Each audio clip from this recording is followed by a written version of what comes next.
Greetings. Welcome. We're live here on iYard Radio, the community online radio. And of course, we're coming in from the annual TOSH Symposium, examining Peter Tosh, revolutionary reggae icon, through the lens of the radical traditions of Malcolm X. Today's date is November 26, 2025. And of course, it's 6:13 p.m. We're here live from the multifunction room of the U.W.I. Mona campus. Of course, you know that's the University of the West Indies. Of course, our program today includes presentations being made by, of course, Dr. Michael Barnett, who is the chairperson today. We have welcoming remarks by Dr. David Gosse. We also have, of course, a presentation by Dr. Dennis Howard, the screening of a video of Malcolm X, followed by screening of video of Peter Tosh. And of course, keynote presentation is Mr. Clyde Clyde McKenzie. He's a visiting lecturer at, of course, the Institute of Caribbean Studies. We'll also have spoken word piece from Sheldon, Reid, and musical performance featuring KARBON. Of course, we have our question and answer segment, so stay tuned. This is the annual Peter Tosh Symposium here at the University of the West Indies Mona campus. We're at the multifunction room.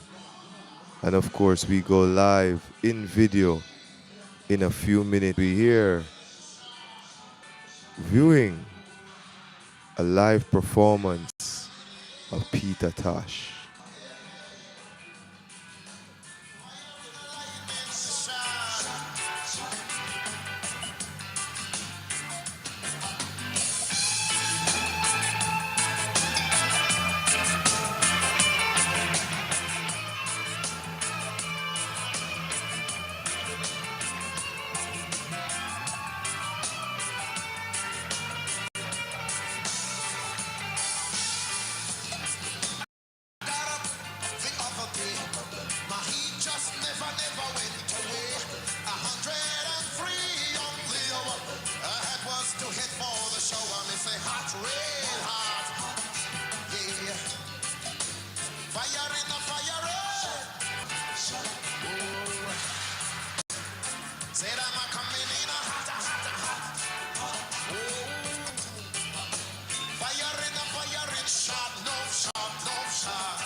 This one is called Not Gonna Give It Up.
magnificent one, yeah, omnipotent, omnipotent one. I know he is. I said he really is. I know he is God of gods and the Savior.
Again, thank you for joining us live today on iYard Radio. Yes, Breadlocks here, the article Dreadlocks. We're here live at the University of West Indies Mona campus in the multifunction room. The room that's beside the library, the main library here at the University of the West Indies Mona campus. And of course, this is the annual Peter Tosh Symposium, examining Peter Tosh, revolutionary reggae icon, through the lens of the radical traditions of Malcolm X. And of course, our keynote speaker today is Mr. Clyde McKenzie, visiting lecturer at the Institute for Caribbean Studies here at the University of the West Indies Mona campus. At this time, we are getting ready to begin. We were just viewing, of course, a video featuring a live performance of Peter Tosh. Of course, you can hear it in the background. But at this time, we here await the chairperson today. Of course, there needs to be no introduction. Dr. Michael Barnett, of course, is a lecturer here at the University of the West Indies, Mona campus, and of course, our guest presenter has just entered the building and is just getting himself ready. Of course, we have a good capacity here, give or take. Again, give thanks for joining us live as we are here on iYard Radio, the community online radio.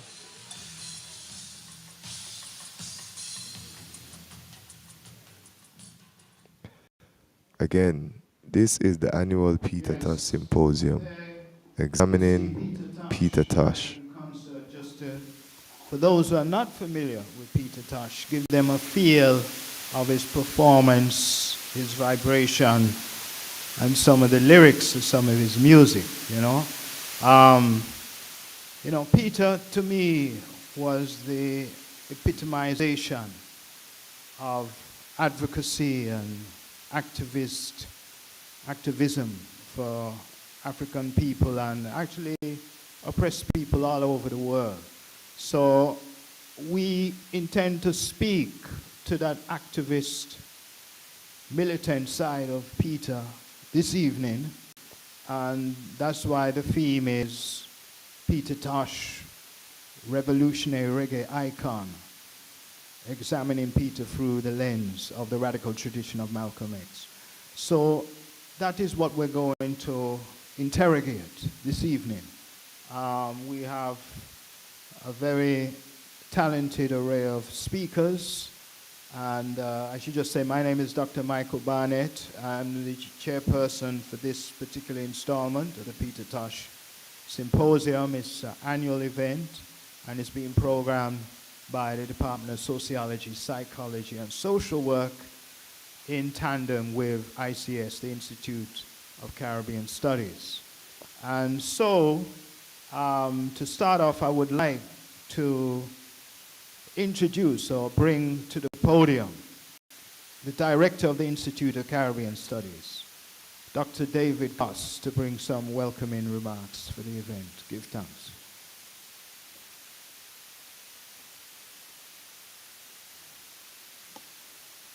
Thank you, Michael. Greetings, everyone. It is a privilege to give greetings on this very important occasion. We are pleased to be a part of this, and we are pleased because we like the emphasis over the years, but this year in particular, linking Peter Tosh to Malcolm X in that tradition we see as very, very important and significant. And for me, it is also significant because you can actually see this kind of comparison.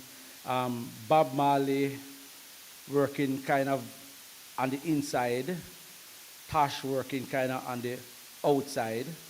You look the North American parallel, you see Martin Luther King working on the kind of inside, while Malcolm X working kind of on the outside.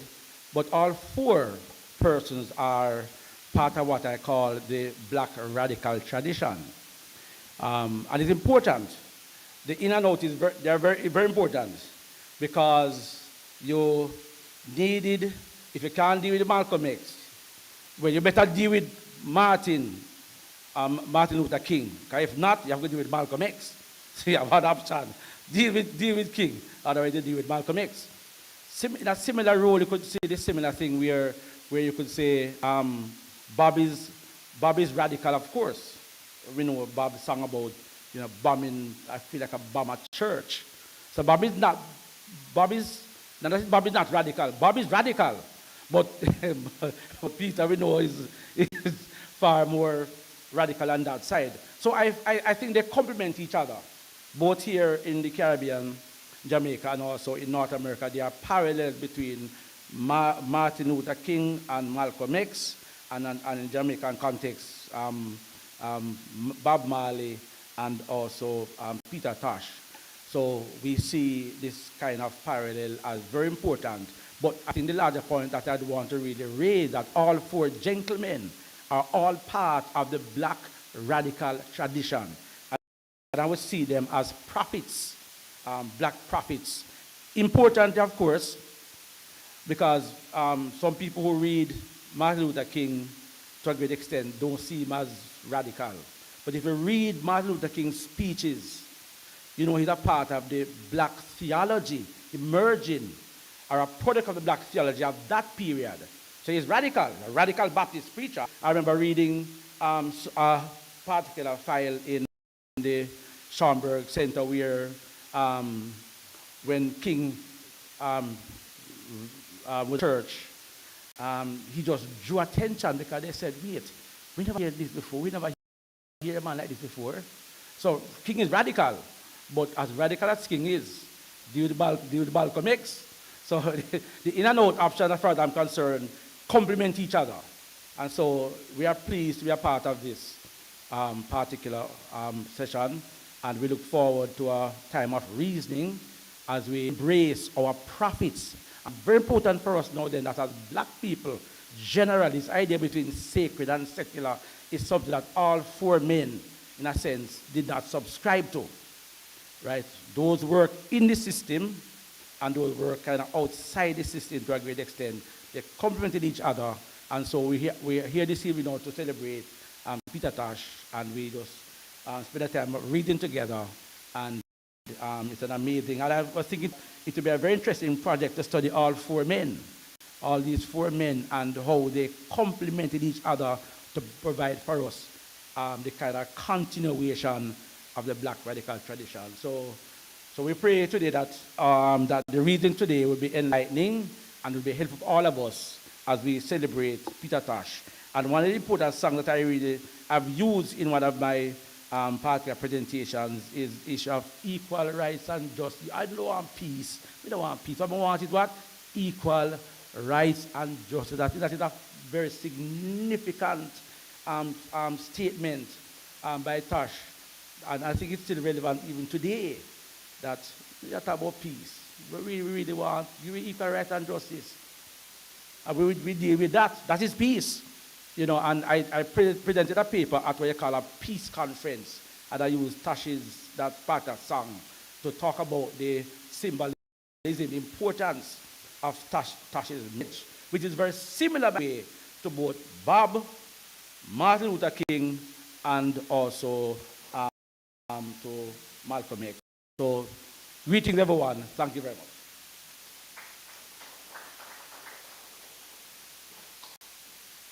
Thank you for that, Dave.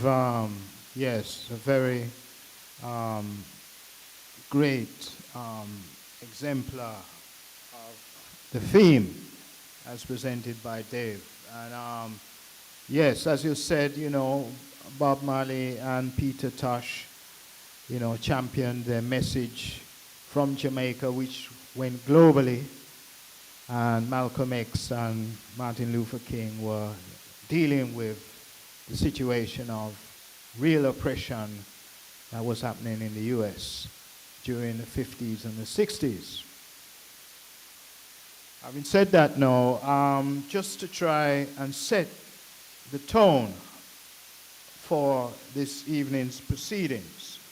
So, in my mind, Peter Tosh was an undaunting, unapologetic, revolutionary freedom fighter who spoke truth to power and courageously became the voice of the voiceless, the voice of the down-pressed and oppressed, and the voice of the powerless.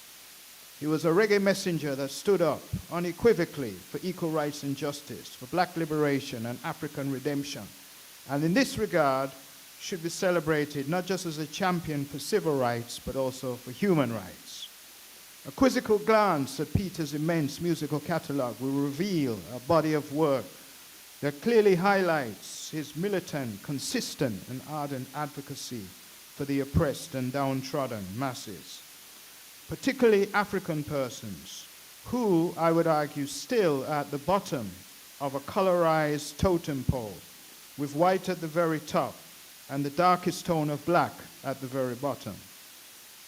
From even the earliest years of the Wailers group in the early 1960s, whose core members were Bob Marley, Peter Tosh, and Bunny Wailer, of course.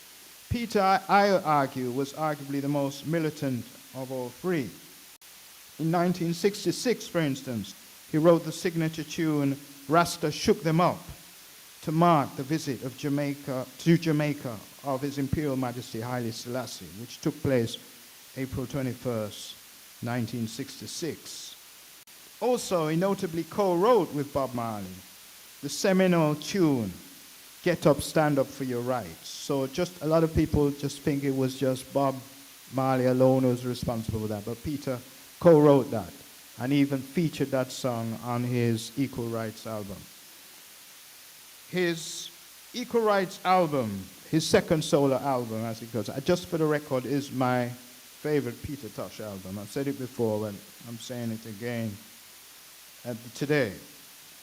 Not only does it have the seminal track, Equal Rights and Justice, Get Up, Stand Up for Your Rights, it also has Apartheid. And that track, when he released it, the album came out in '77. A lot of Jamaicans didn't know what apartheid was. And they weren't cognizant of what was going on in South Africa at that time. But Peter brought it to public attention with that seminal tune, Apartheid, in '77. And actually that awoke me to what was going on in South Africa. I was a teenager at that time, but still that album had a big impact on my consciousness. Also, African is another seminal tune on that album that really got my attention. You know, no matter where you come from, so long as you're a black man, you're an African. So the Pan-African ethos of Marcus Garvey is clearly,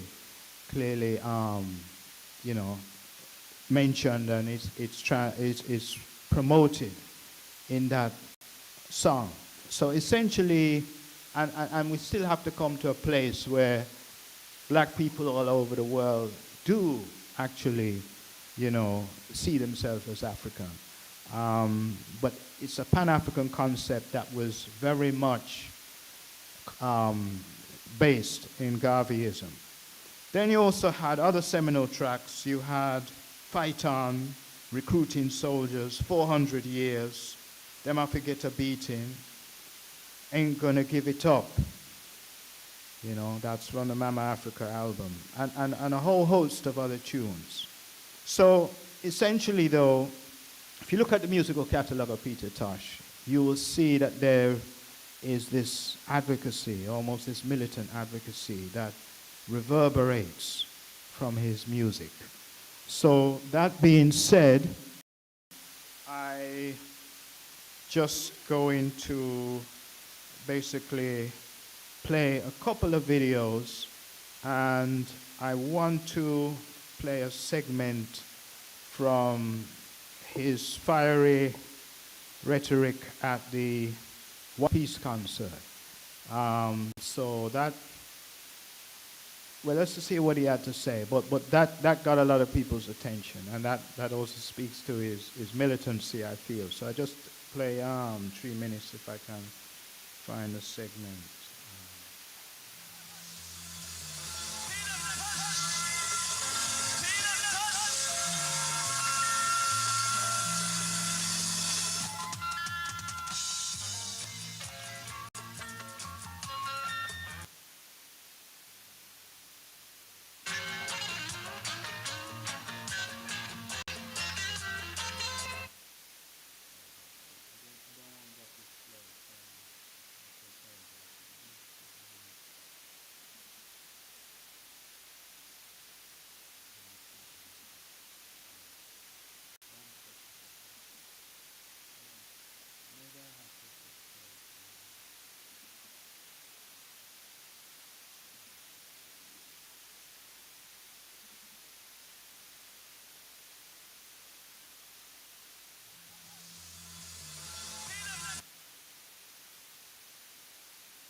going to give away a little piece.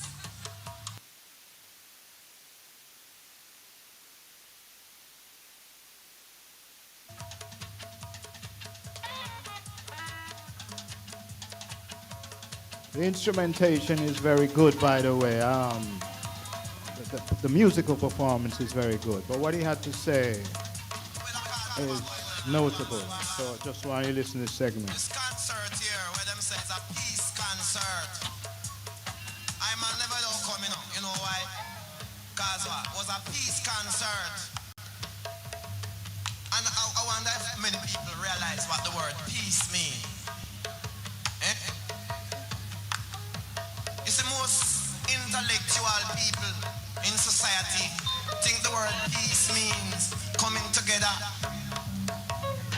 Peace is the diploma you get in the cemetery.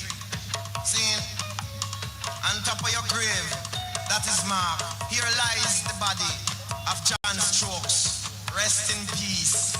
See, and I know many of you little brothers wouldn't like to hear your daughter say she's going to give away a little piece. A bongo clippings, you know, see? So you can imagine how defective peace is. See, this is an integration concert. See, when black people come together and forget so well something, there is a destructive element between I and I, what segregate I and I, which was a force laid down by Lucifer. See, but now that I know that Lucifer hand and foot will soon be bound. See, and I shall cast him into outer darkness and bring love and justice to black people once more. That will long to hear a gunfire, will long to see one die, cause learn this man, white man teacher, and I say, I and I have a dead go a heaven. Why? That them can come to Jamaica, come take with the whole of the sun in a scene and inherit the blood-bath earth. And we gone away, heaven gone drink milk and honey, cause we are a fool. Them tell we say cow jump over moon and this run with bongo clipping spoon. Me I tell you, if I check them thing, that is to make we gaze up there. Learn this man. You see them like a game here? It's just some games with Columbus and Henry Morgan and Francis Drake, Bartholomew de las Casas, who was the first guy come around with them cross around him neck. Black people and say, boy, right now, black people is Israel. So if we want to hold them, the only thing we can hold them with is tell them, say, see the cross here and for follow Jesus. Him to call bloodbath along with their weight upon Jesus. Eh? All now to bloodbath. All who are in the earth, Jesus can't do a thing about it, a grass cat. You know, see? Who have to do that? His high and I have to come together with love. Seeing heartical love and respect for each other. You know, seeing? Because them little fuck they're done with. You know, seeing? Yes, I. Oh.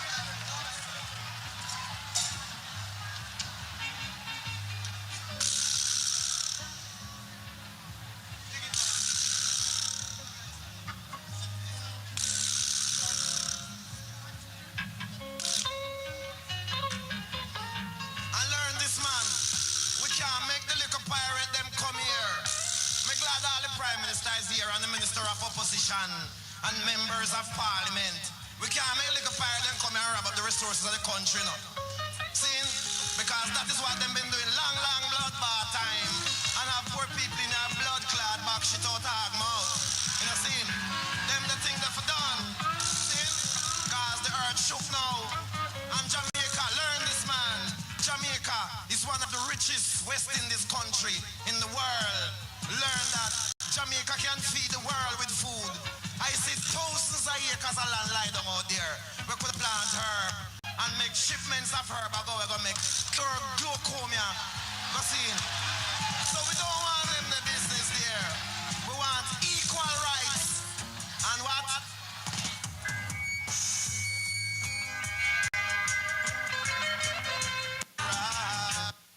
All right, so, you know, you have to excuse, you know, a couple of the, but you know, you get the message though. He puts forward a certain message, you know. So now I'm just gonna play a short clip of Malcolm X so you can kind of get that sort of, well, people consider him probably the most radical black civil rights fighter in the U.S. Moderator, Reverend Clyde, brothers and sisters, and friends, and I see some enemies.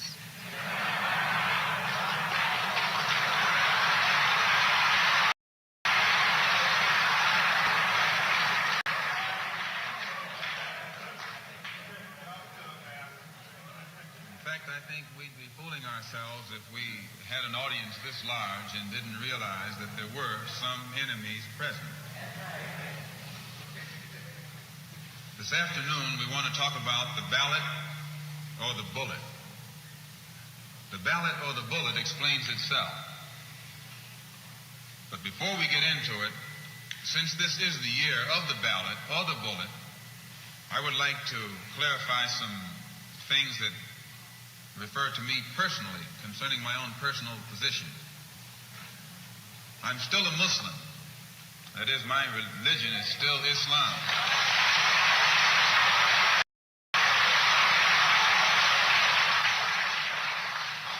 My religion is still Islam.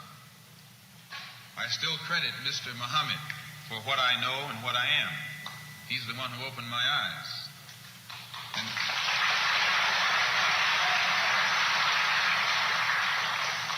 at present, I'm the minister of the newly founded Muslim Mosque Incorporated's offices in the Teresa Hotel right in the heart of Harlem. That's the Black Belt in New York City.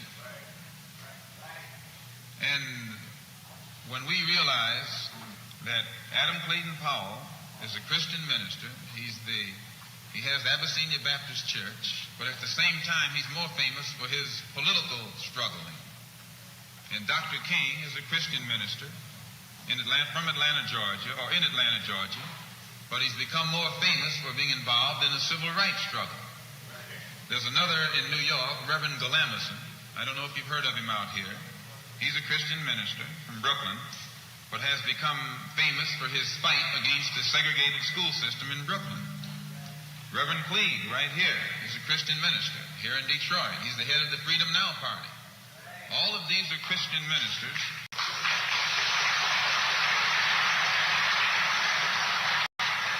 All of these are Christian ministers, but they don't come to us as Christian ministers. They come to us as fighters in some other category. I'm a Muslim minister. The same as they are Christian ministers, I'm a Muslim minister. And I don't believe in fighting today in any one front, but on all fronts.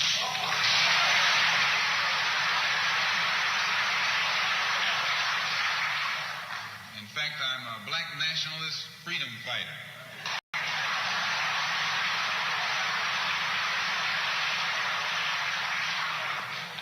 Islam is my religion, but I believe my religion is my personal business.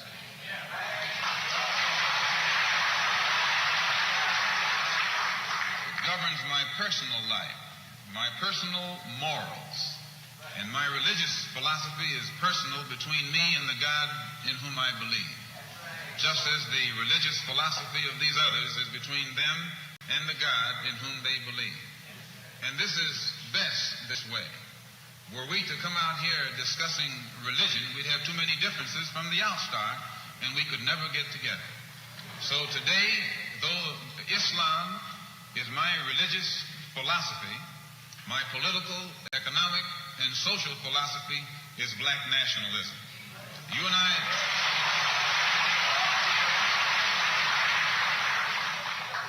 As I say, if we bring up religion, we'll have differences, we'll have arguments, we'll never be able to get together. But if we keep our religion at home, keep our religion in the closet, keep our religion between ourselves and our God, but when we come out here, we have a fight that's common to all of us against the enemy who is common to all of us.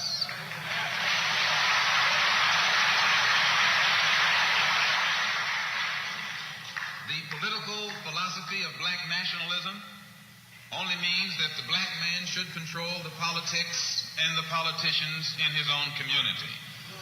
The the time when white people can come in our community and get us to vote for them so that they can be our political leaders and tell us what to do and what not to do is long gone. Those days are over.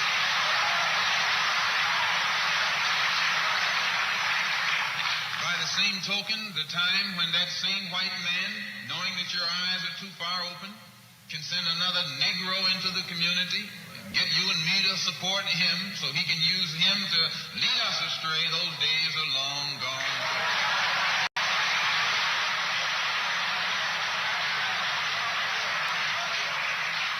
The political philosophy of black nationalism only means that if you and I are going to live in a black community, and that's where we're going to live, because as soon as you move into one of their, as soon as you move out of the black community into their community, it's mixed for a period of time, but they're gone, and you're right there all by yourself.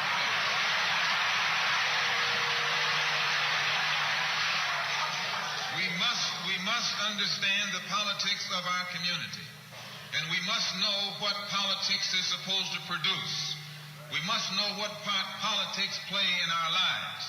And until we become politically mature, we will always be misled, led astray, or deceived or maneuvered into supporting someone politically who doesn't have the good of our community at heart.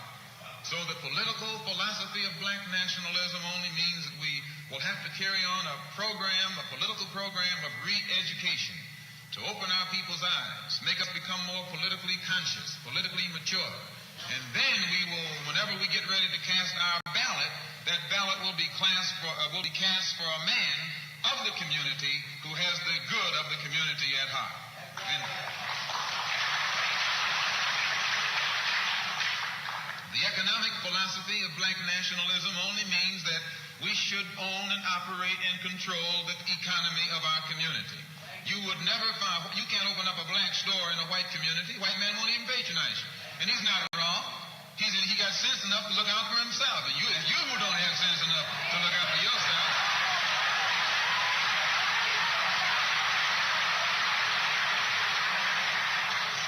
The white man is too intelligent to let someone else come and gain control of the economy of his community.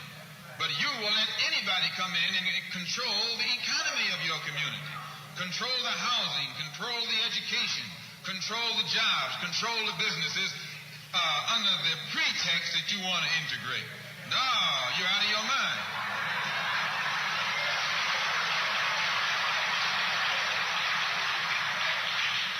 The economic philosophy of black nationalism only means that we have to become involved in a program of re-education to educate our people into the importance of knowing that when you spend your dollar out of the community in which you live, the community in which you spend your money becomes richer and richer.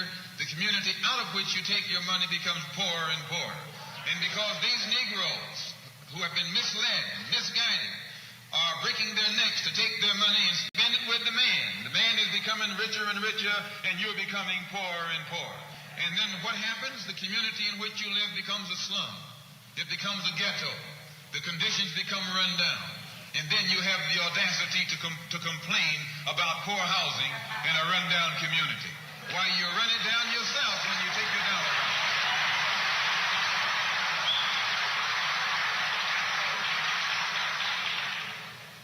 And you and I are in a double trap, because not only do we lose by taking our money someplace else and spending it, when we try and spend it in our own community, we're trapped because we haven't had sense enough to set up stores and control the businesses of our community. The man who's controlling the stores in our community is a man who doesn't look like we do. He's a man who doesn't even live in the community. So you and I, even when we try and spend our money in the block where we live or the area where we live, we're spending it with a man who, when the sun goes down, takes that basket full of money in another part of the town.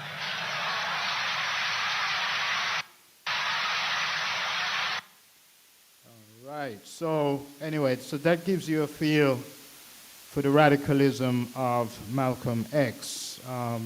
So there's abundance of speeches online, on YouTube, and so forth. But having said that, moving along with the program, I just want to make mention. And it is fitting because with the recent passing of Alan Skill Cole, I remember very clearly his great contribution to the Peter TOSH Symposium last year, for those of you who are here, with Alan Skill Cole and Copeland Forbes that presented. But Alan gave a very insightful presentation because a lot of people are aware of his relationship with Bob Marley. They know about him as a star footballer and so forth, but not many people, I don't think, know he was the first manager of the Wailers, the original Wailers, Bob, Bunny, and Peter, from late 68, I believe. So he knew each of them very well, and he gave a very strong, insightful presentation on Peter and his relationship with Peter Tosh. So that's on YouTube. U.W.I recorded that one, so go to U.W.I Mona Media. You should be able to see the recording of his talk at that, and I think it's elsewhere on the internet. So Alan Skill Cole. And also, it behooves me to point out that we lost another reggae legend recently, Jimmy Cliff, but Peter Tosh and Jimmy Cliff toured together, notably in the US 1982, so it was two great reggae legends performing together. It wasn't an easy task, but it happened, you know, and that is detailed in the book written by Copeland Forbes and co-authored by Clyde McKenzie. So I know Clyde can speak on that when he gets to present it, if he wishes to. What, you know, Clyde has an inside track on that. But right now, I want to introduce our next speaker, which is Dr. Dennis Howard, and I'm just going to say a few words about Dennis. His biography is really huge, large, but so to try and even talk about him in a few sentences is a challenge, but I'll just say a few things.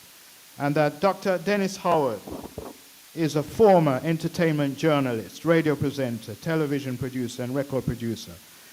His notable music historian track record has lasted for more than 35 years. During the 35 years experience in the music industry, he has held several positions at various media houses in Jamaica. He did radio stints at JBC Radio 1, Class Radio, IRI FM, News Talk 93 FM, as well as XM Satellite Radio in the US. Dr. Howard was also a columnist at the Jamaica Observer, where he carved out a reputation as a notable authority as a historian of Jamaican popular music. Notably, he was one of the founding program managers and producers at IRI FM. He obtained his PhD in cultural studies from U.W.I and has authored 2 books, Ranting from Inside the Dance Hall and the Creative Echo Chamber. Additionally, Dr. Howard was a former chairperson of the JCDC, Jamaica Cultural Development Commission, and he's currently a lecturer now at the Institute of Caribbean Studies. So without further ado, let's welcome Dr. Dennis Howard to the podium. Give thanks.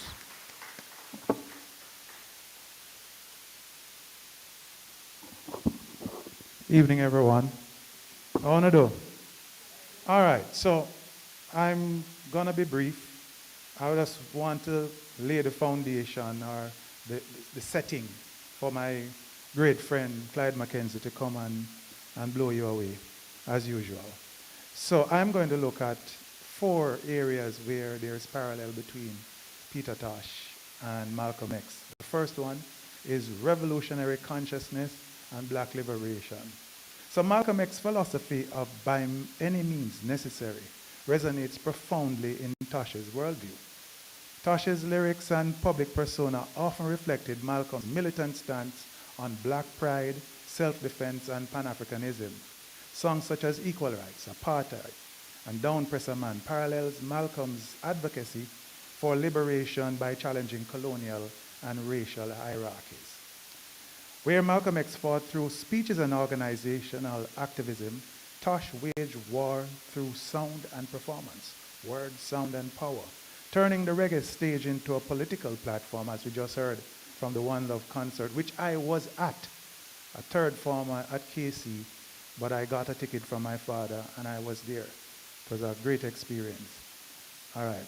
Songs such as Equal Rights Okay, let's get back there. Touch wage war through sound and performance, turning the reggae stage into a political platform. In Equal Rights, TOSH directly echoes Malcolm's critique of liberal pacifism. Everyone is crying out for peace. None is crying out for justice. This lyrics mirrors Malcolm's insistence that peace without justice is merely submission. Both saw oppression as a global system linking the struggles of African Americans, Jamaicans, and Africans across the diaspora. The second area of parallel, Pan-Africanism and decolonial identity. Malcolm X's transformation after his Hajj deepened his understanding of global black solidarity, and he began connecting the African American struggle to broader third world liberation movements.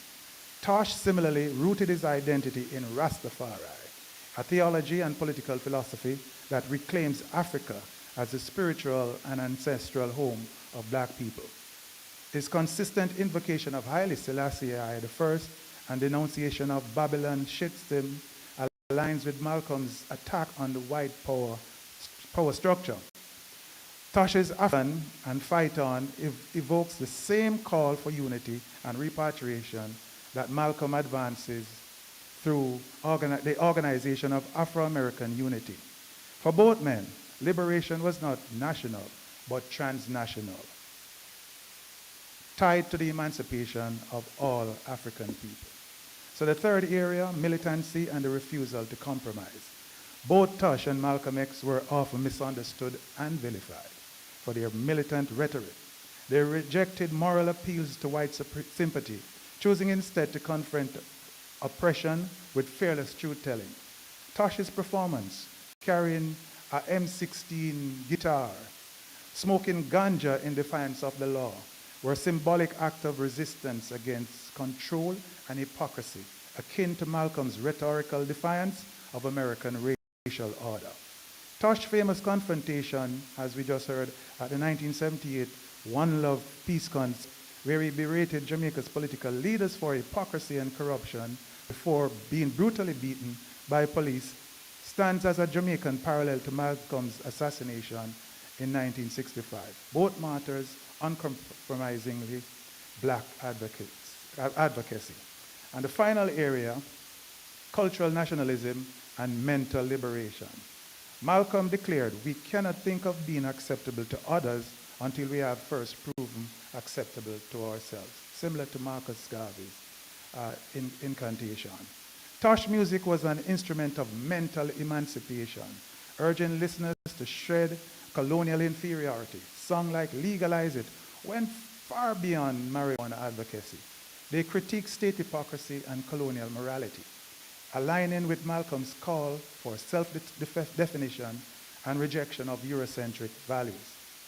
Through reggae, Tosh articulated a philosophy of cultural nationalism, asserting Jamaican identity, African heritage, and the right to define one's moral and political reality outside of colonial frameworks. So, in conclusion, to view Peter Tosh through the lens of Malcolm X is to recognize reggae as an audible revolution, a continuation of Malcolm's radical humanism and anti-colonial struggle, and demand for dignity. Tosh defiance, intellectual clarity, and moral courage made him a Rastafari embodiment of Malcolm's creed. You can't separate peace from freedom because no one can be at peace unless he has his freedom. In that sense, Tosh was not only a singer, but a revolutionary philosopher in rhythm. Malcolm X with a guitar. Thank you.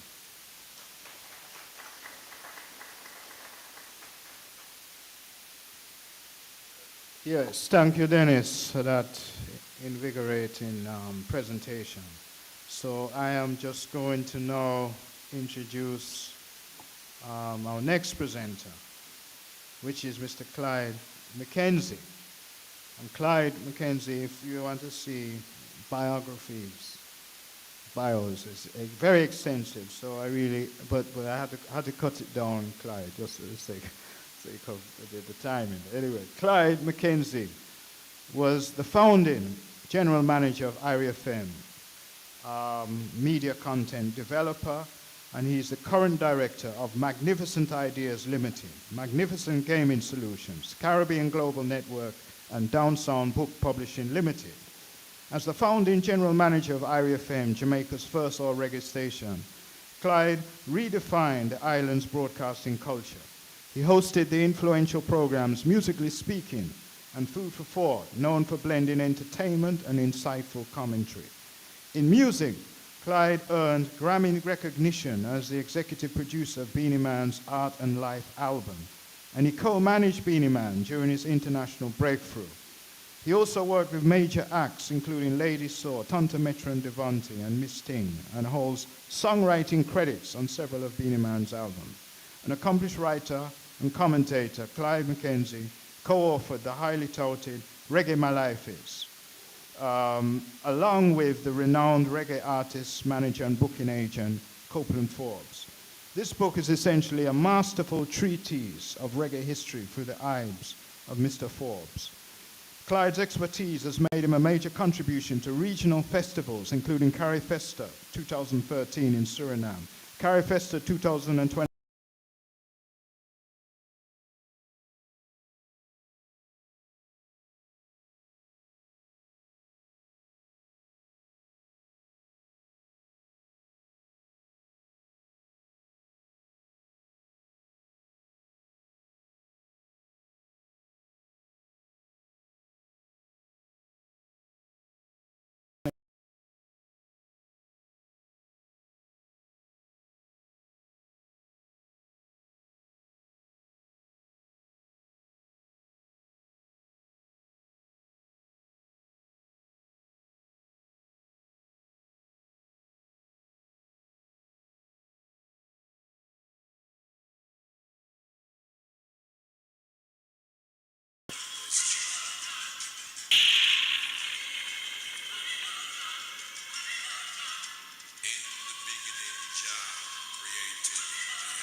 This song has special significance to me.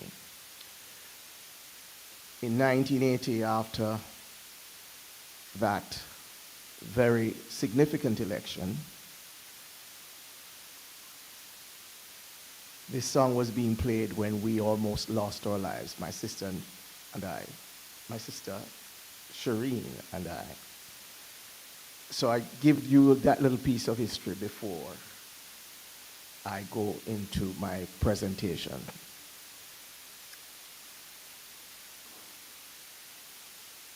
I want to say something before I go into this formal presentation, and that I direct to my friend, Dr. Howard. Now, I don't think you're doing me any justice when you say that I'm going to blow people away in the wake of Melissa. That's not I mean, and to be my friend and saying that at the same time, I don't understand, but we'll live with that. I want to acknowledge some people in the room. My wife Maxine is here. You know, my sister Shireen. My good friends, Professor Hopton Dunn and Dr. Leith Dunn. They have returned to Jamaica after a sojourn in Botswana. Dr. Amina Blackwood Meeks. And members of my team, Sabrina Manick and Asante Wellington, two recent graduates of the university. I see so many familiar faces. I think I spotted Isis somewhere in there. Yes. And so many others. We will address them as we go along. Now let me congratulate Dr. Barnett and Gus and Howard for staging this event, so we can commemorate and interrogate the legacy of Peter Tosh and its similarity and differences with the life of Malcolm X. Now, when I was asked to give this lecture, I took that task with a certain degree of reservation. You see, Peter Tosh is not a simple man. You can't put him in a box. And so when I was told what the topic would be, my immediate reaction was an exclamation that was famously associated with Peter Tosh. Oh, forget it. But then I said, no, this is a rather interesting topic. Peter Tosh is a complex man, not an easy man to interrogate. And what can you say about Malcolm X? The same thing.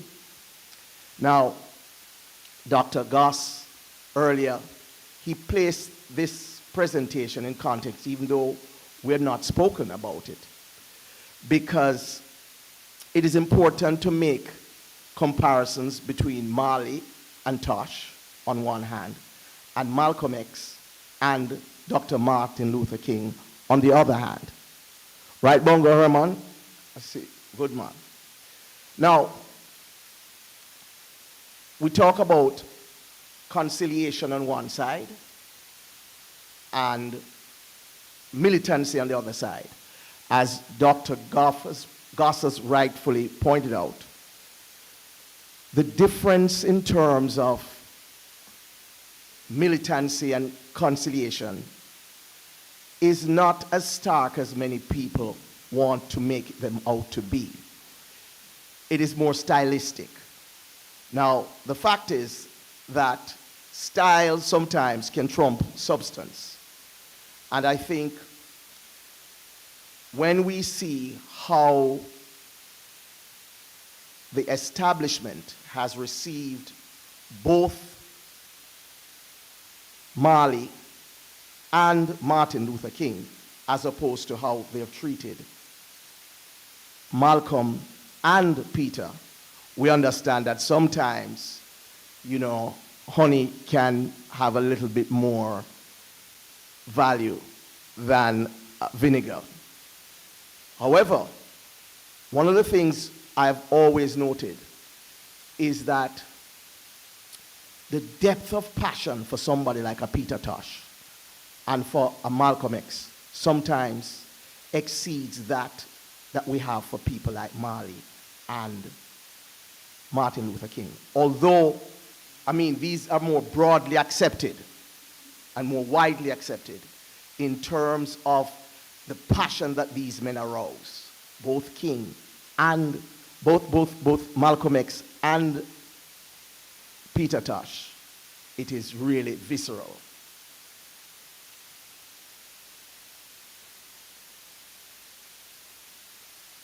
I believe that there are striking similarities in the backgrounds of both Malcolm X and Peter Tosh. Malcolm came from Nebraska, which technically is a rural kind of place. Well, we know where Peter came from, down in Westmoreland. Now, it is interesting that these people tend to have a worldview that is almost 360 because they encompass and embody the rural and the urban. The migratory patterns of both men really trace themselves from the rural to the urban. And so, if you look even at the pantheon of Jamaican music icons, you see that most of the greats in terms of Jamaican music, they have a similar pattern of migration. Toots Hibbert from down the country, Peter Tosh, Bob Marley, and you can go on and on and on and on. Because they tends, that kind of pattern tends to give them a more comprehensive worldview. Now, I want to say something about the management of legacies. And that, I think, is important because in many instances,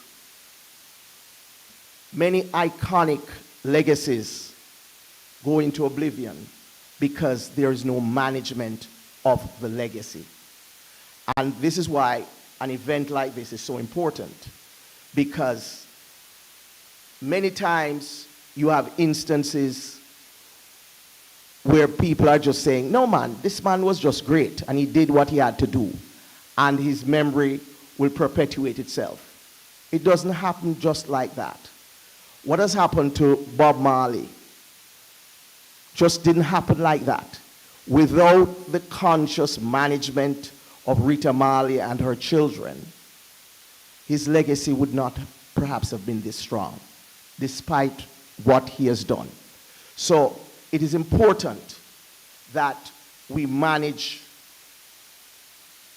the legacies and the memories of these individuals and these icons. And so we must congratulate the ICS and Drs. Howard and Gus and also Dr. Barnett from his department, because they're doing important work in terms of commemorating the legacy of someone as important as Peter Tosh. Now, Malcolm said something which was very important and which is central to my own personal philosophy. He said that basically my faith is personal and private. In other words, he made a distinction between his political activism and his religion.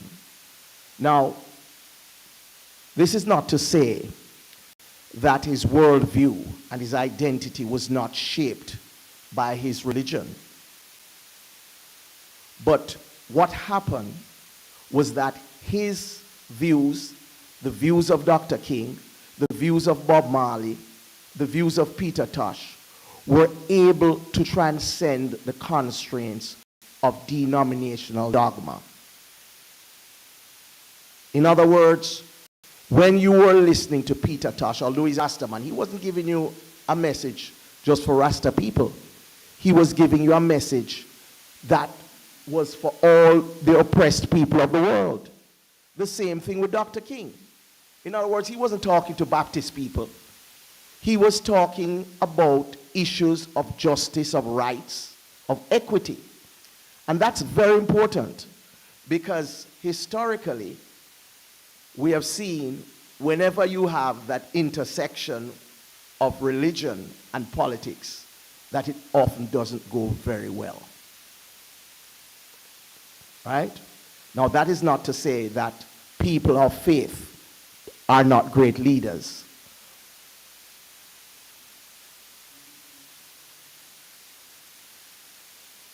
Now, Africanity was central to Tosh's identity. He embraced everything African. Not just, for example, the Rastafarian faith. He respected and embraced African spirituality. In point of fact, in 1982, when he went to Africa with Copeland Forbes, which is recounted in this book, which Michael spoke about earlier, Reggae My Life Is. Now, if you know Peter Tosh's music, then you realize that the title is a riff on his song Reggae My Life Is, because Copeland was very, very close to Tosh, and they spent a lot of time together. And so he provided a lot of granular information about Tosh and his philosophy in this book. And when Tosh went to Africa, he went there for the purpose of seeing a bush doctor because he was having some severe pains. And he told Copeland that Western medicine couldn't deal with that. So he had to go to Africa to get treatment. So here was a man who embraced the African philosophy, the cosmology in its totality. He loved everything about Africa. When Copeland tells you in the book that Peter almost spent off all his money on African art and artifacts. When he went there, he almost went broke. I mean, he had to send for more money because of his love for things African.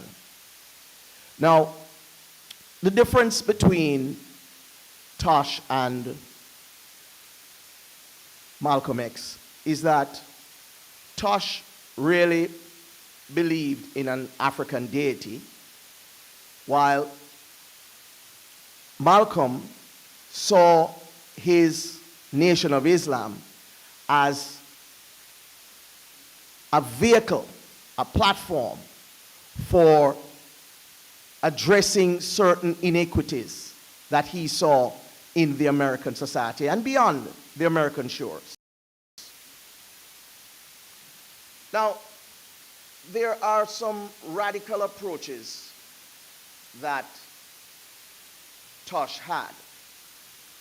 And one of them is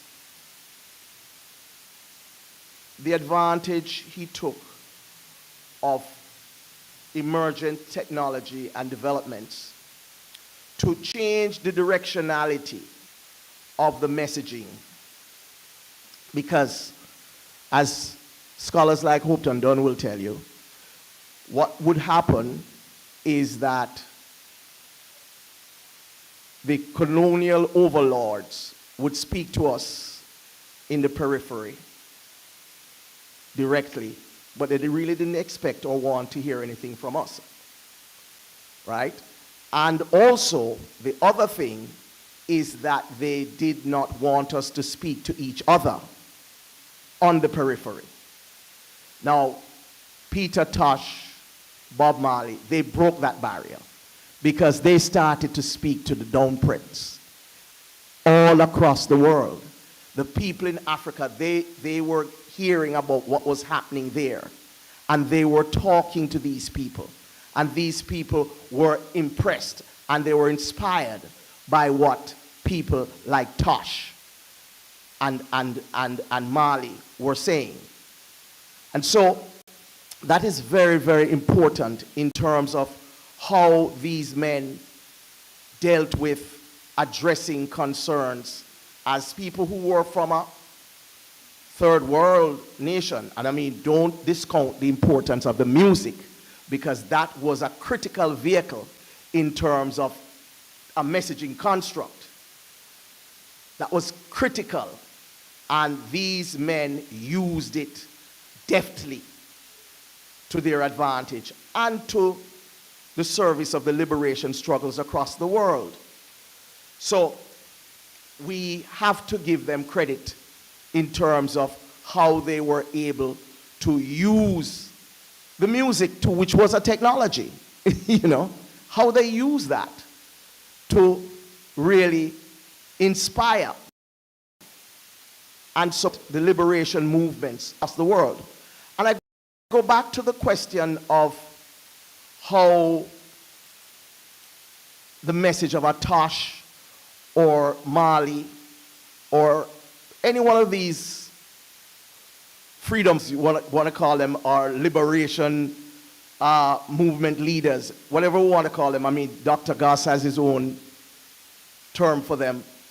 Whatever we call them, one of the things that we have to remember, because of the breadth of their messaging, because they were not, their messages were not narrow, they were able to relate to people of different faiths, of different ideologies.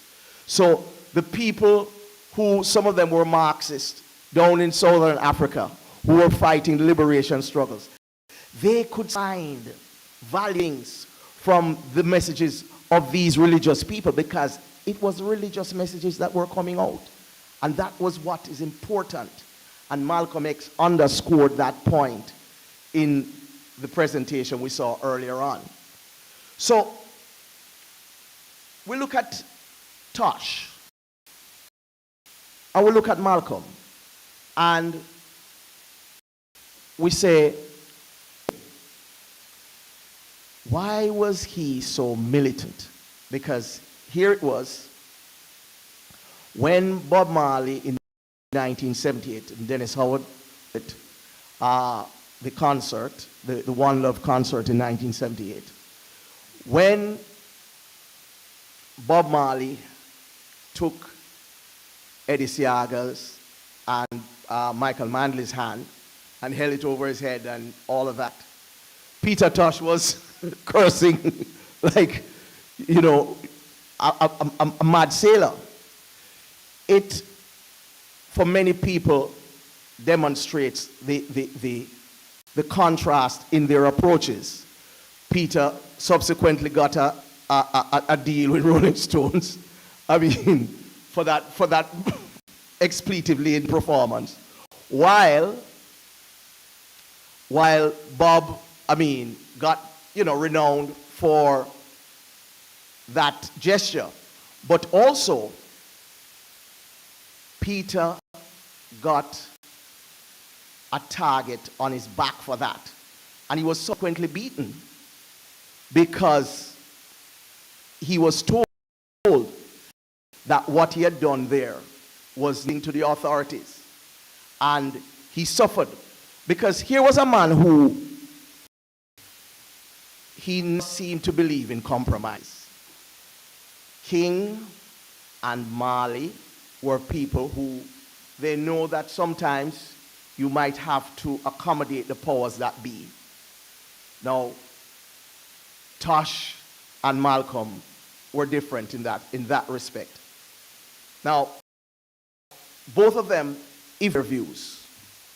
And I think Tosh leaving the Wailers was a part of that evolution, because he realized that perhaps staying in that group would not have allowed him the kind of freedom to express himself as he wanted to.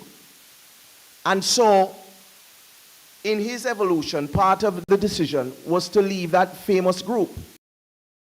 And I think music in general, popular culture, are major beneficiaries of that move, because the explosion of works, I mean, the Black Heart Man and the Legal and all of these stuff, and what Marley did, perhaps would not have been possible had they remained as one unit.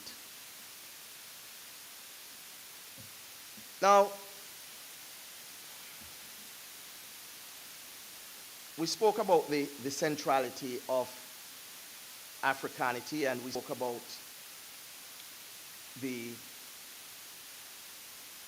the music that Tosh used to advance his political vision. One of the things I've often heard is that because of his utterances in some quarters, it is that Peter Tosh was racist and he didn't like white people.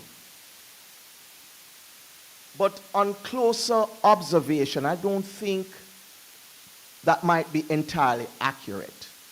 I think he was against white people who represented the kind of oppressive behavior that he associated with slavery and colonialism.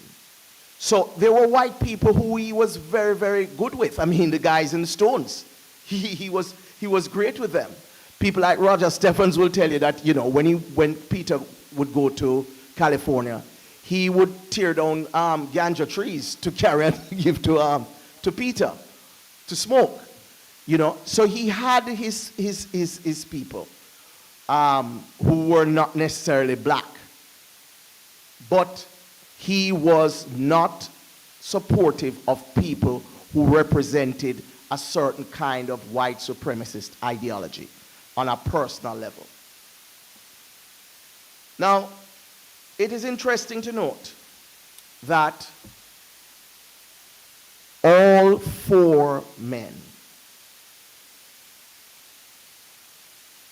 were shot. All four of them. Marley was the only one who survived, and he later died from cancer, right? But all four of these men, which it suggests to me that at the end of the day, maybe it didn't matter what their posture was or how they seem to the public, because they almost got the same punishment, technically. And even though, you know, you might have some people saying that these assassination attempts were not centrally directed, I mean, we could go into a whole slew of things about that. But Peter was not afraid, like Malcolm, he was not afraid of confrontation. I mean, Peter, in the book, Reggae My Life Is, Peter was always willing to draw on his machete, or cutlass, as we call it. He did it when Bunny Wailer owed him some money. He did it when he said Copeland Forbes had stolen money from a chest in New York. He chopped a man by the name of Eva who made a pass at his girlfriend. So he was not, not averse to a little bit of violence. And we can see Malcolm, you know, you see that image of Malcolm with his gun, I mean, protecting his family. Peter had his M16 guitar, but I think, you know, Peter was a man, he was not afraid to confront you physically. I don't know if it had anything to do with their relative sizes, because Malcolm and Peter were big men, you know, and Bob and Martin were smaller men. I don't know if that had anything to do with how they saw the world, you know. Most of them, with the exception of Dr. King, really didn't have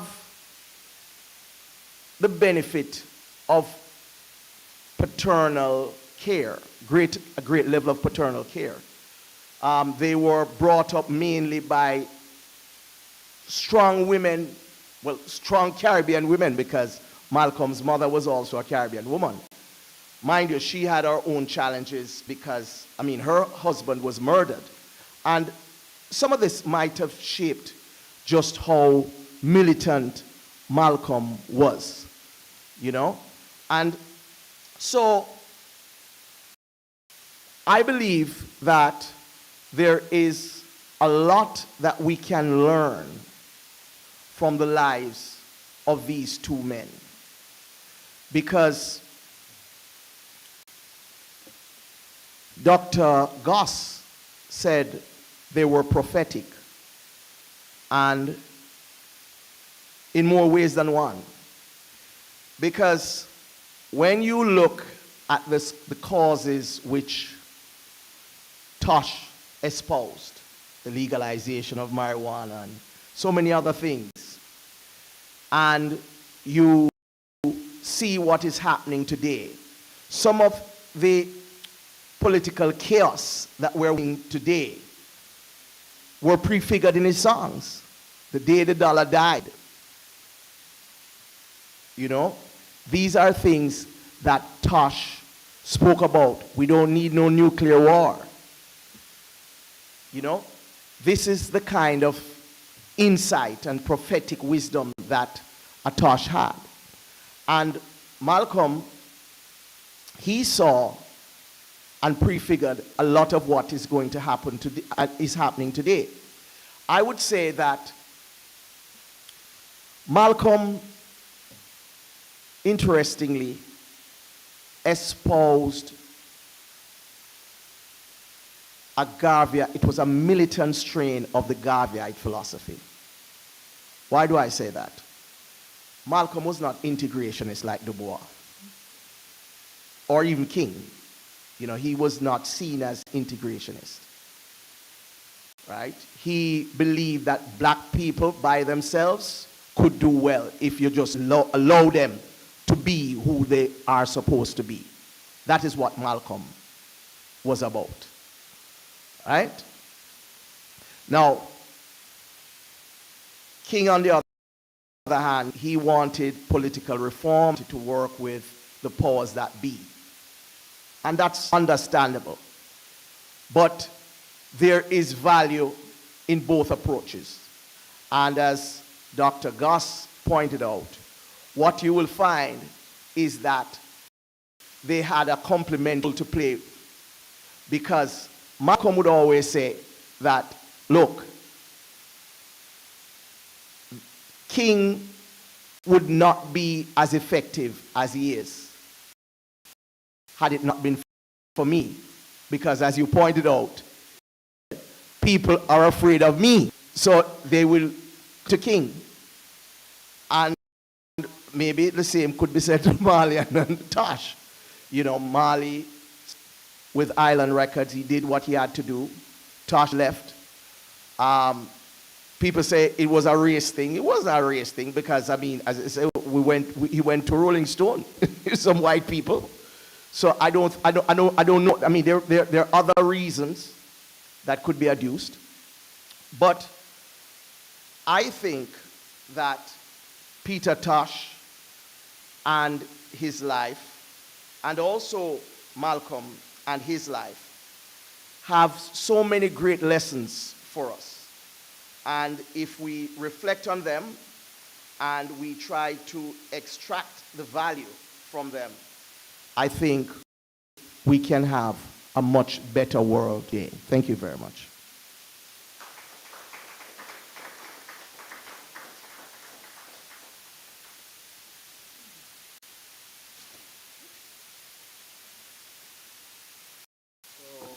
Actually, Clyde, don't go too far. Because I'm just, feeling out the energy of the event and everything. But it is actually, I think, fitting that we just have a quick question and answer response session, and then we'll go into our musical segment. So, Clyde, I'm going to ask you to come up front, and Dennis as well.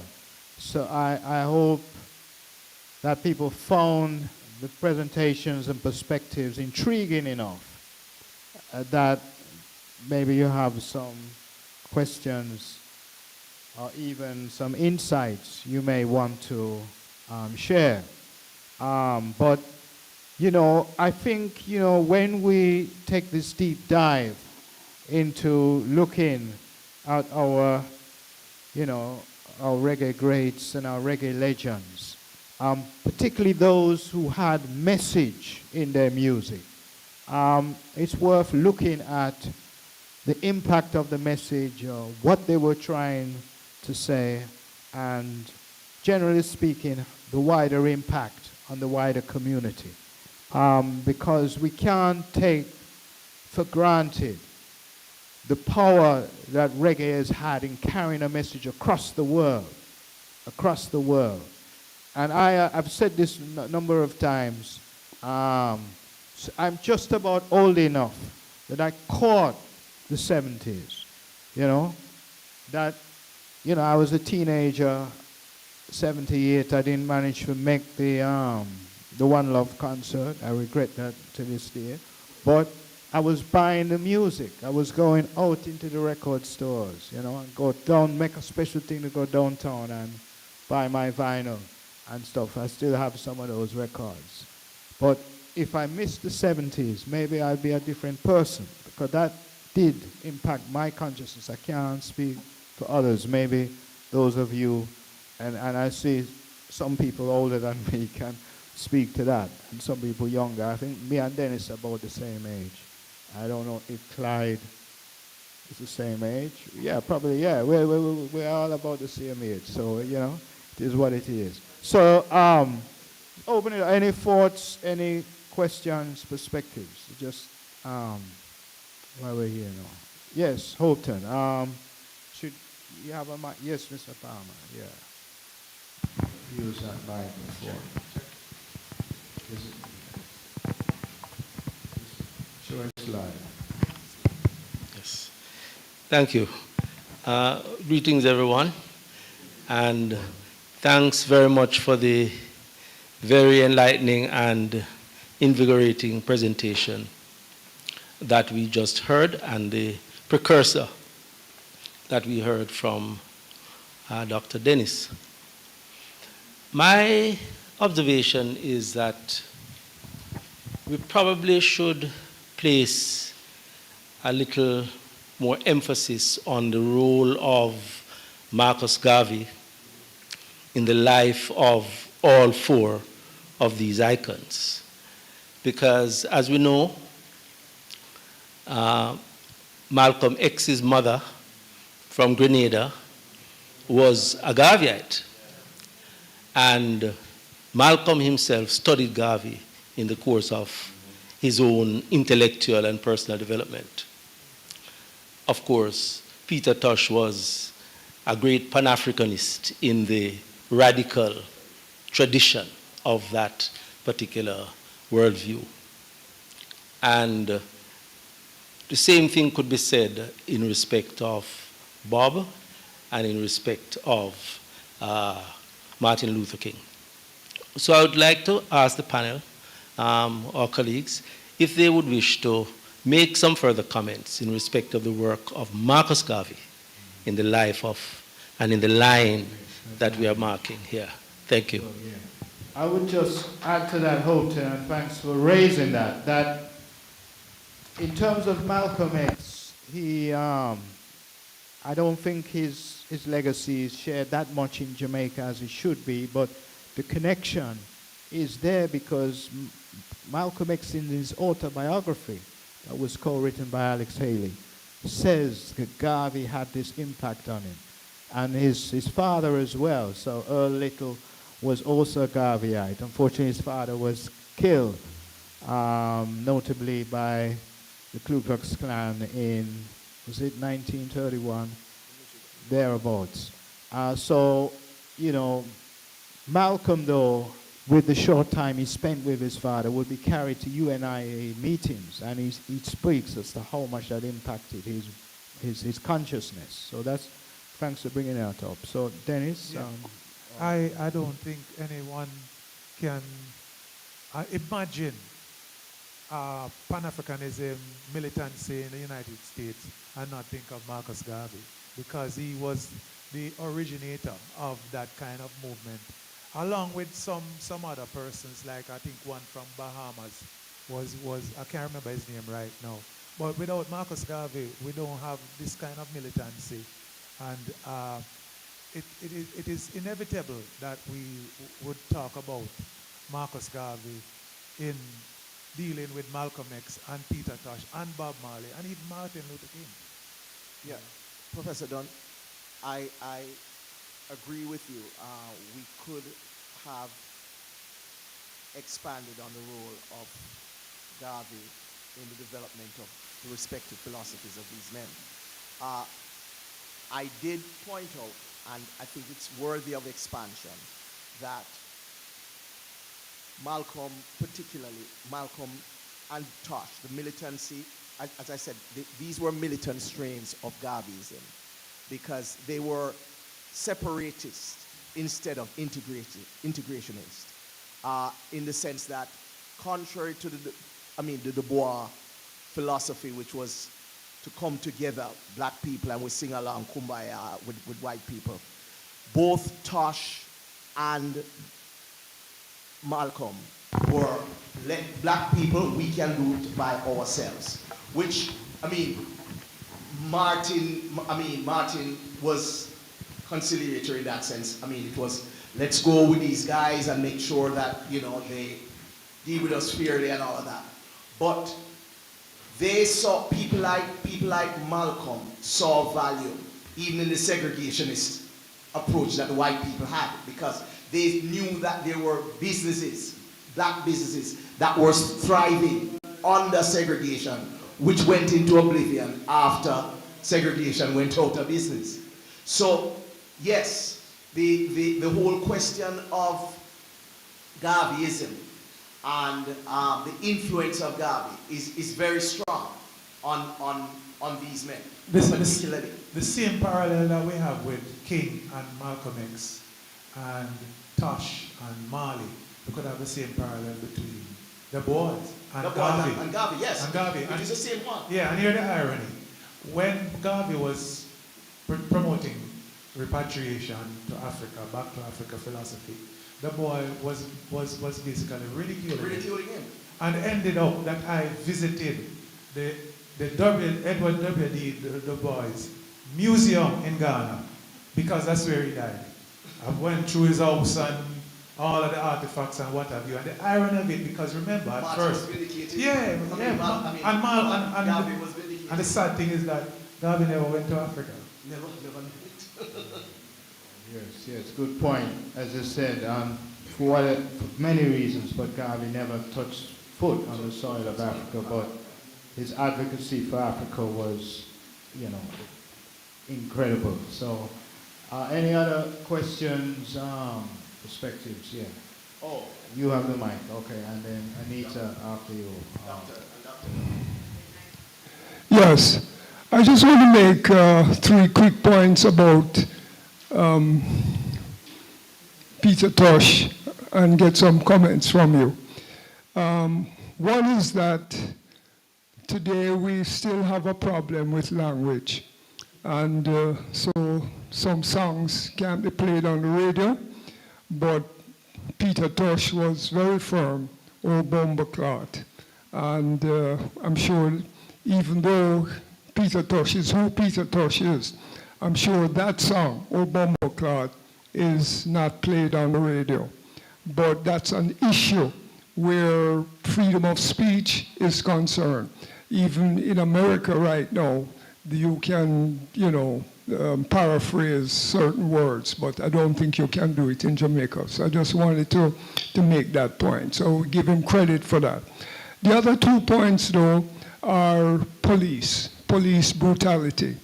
Because he was beaten, he was taken to the Halfway Tree police station, they almost beat him to death, and he said that he pretended to be dead, and that's the way he saved his life. I think we need to commend him for his firmness where police violence is concerned. And I want to say one more thing, is that I can't say who told me, but when he was shot and taken to the university hospital, my understanding is that a doctor was there, and he's not a Jamaican doctor, but he's a doctor who apparently collaborated with the police in terms of extrajudicial killings, took his finger and put his finger in Peter Tosh's head to pull out the bullet, is when other people told him, or other nurses or doctors, whatever, say that it was Peter Tosh. He said, oh, oh, oh. And then they pretended as if they were going to save his life. My understanding is that it was that doctor who, maybe he would have died, but that was that doctor who pushed his finger in his head and pulled out the bullet, because the medical profession there collaborated with the police when they brought people there that they had shot. Police extrajudicial killings, and the medical profession cooperated with them. So I would love to hear any comments that you might have on that. Well, I don't have a comment on that one. It's the first I hear this. But in terms of the bomber clot issue, that word no, and I dare to say that it's because of people like Peter Tosh. It's probably the most famous word coming out of Jamaica. Everybody, everywhere you go in the world, that's one of the first words and the irony, it is still against the law. I think it's the Town and Country Act that says it's illegal, and I think it's time that we especially like how we're talking about in the Republic and constitutional reform, that we get those things off the book, you know. And I know some people are going to say it's a curse word and Christian values and all of that. Bumbleclad passed that long time. Because you have a hill in Belgium that is known as Bumbleclad. You have a Bumbleclad festival. You have a sound system that is called Bumbleclad. You have about 50 songs. From Afrobeats to hip hop, which bear the name. So it's time to get rid of these draconian colonial laws.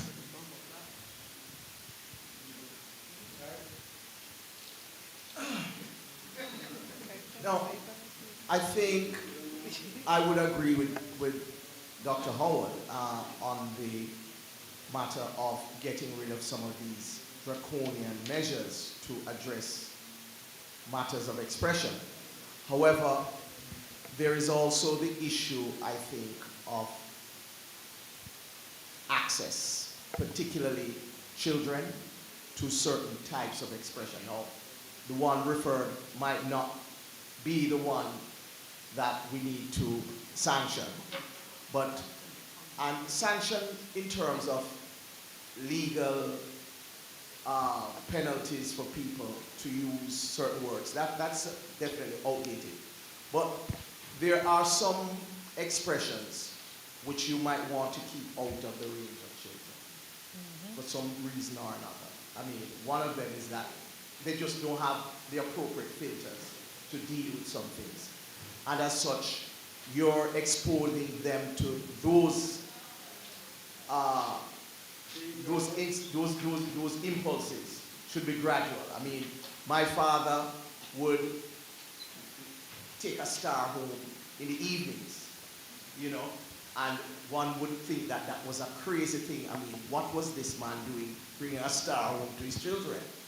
And we would read them, but I mean, it made me not want to to read Playboy and Hustler, because the pin-ups in the star were really sufficient to satisfy my curiosity. But I think, so there, I agree with Dr. Howard, but I know that linguistic access is one of the challenges we have. So sometimes, you know, you refer to, for example, the genitalia in a particular way, and how you refer to it might determine what kind of access children who you might not want to be exposed to that is concerned. All right. Yes. Thanks for that. So, Dion, and then the gentleman over here, Terrence, right. Hi. Good. Oh.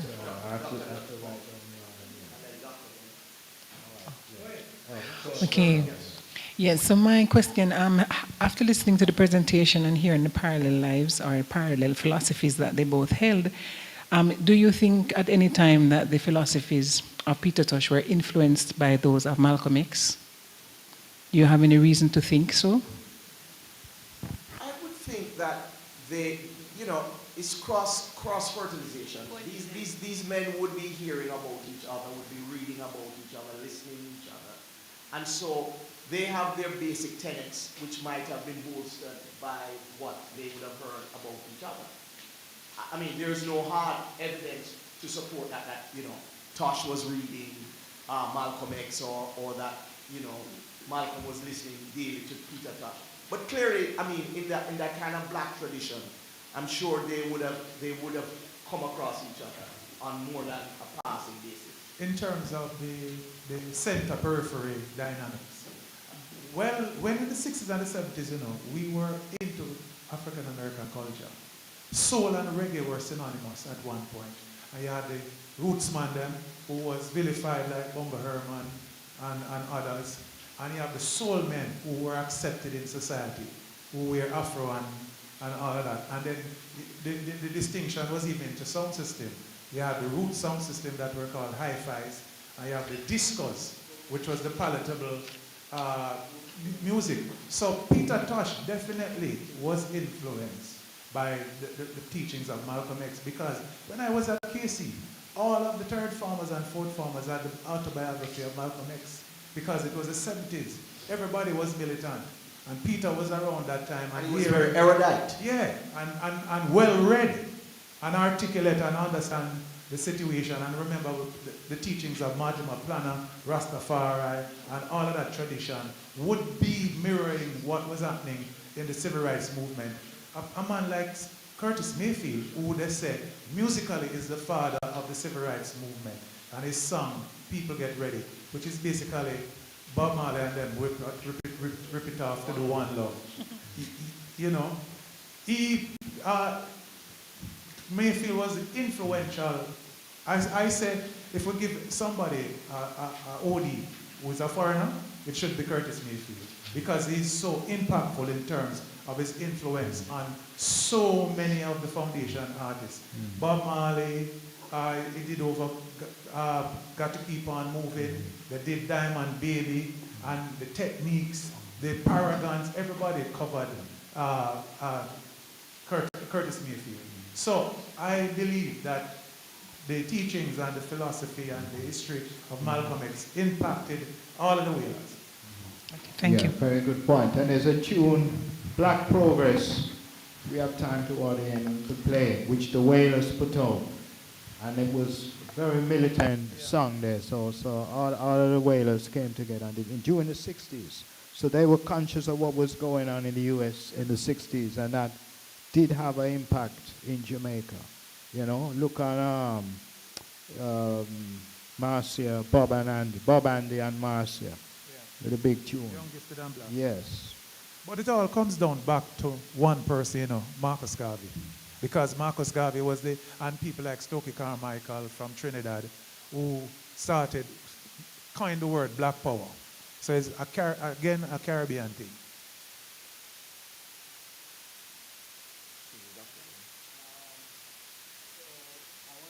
Pass the mic to Dr. Anita Blackwood Meets. Yes. Yes, Anita. Greetings, everyone.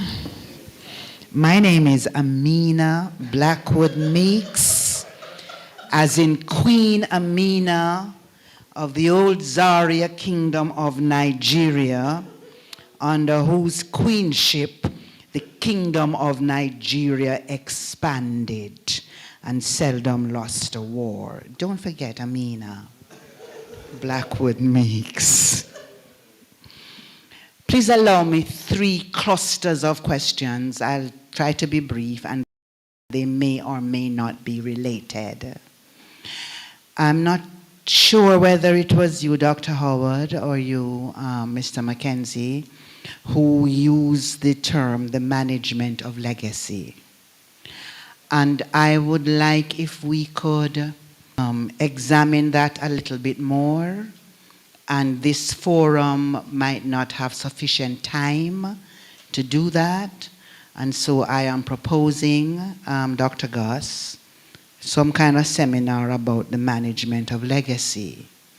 Here are my issues about the management of legacy. When we say the legacy has been managed, and we're talking about musicians, and we reference Bob Marley, what is the legacy? Is it to maintain the image in the public domain? Is it to understand more deeply the life, the art form, the contribution, and what all of those mean for our contemporary relations? If you permit me, to the late, great Jimmy Cliff, all kind of person talking about Jimmy Cliff was, but them want to forget that him putting up resistance, and them just talking about music and how kind and how generous this man is. So what is the legacy? Who is to manage it? And what is the objective of managing that legacy? That's my first cluster.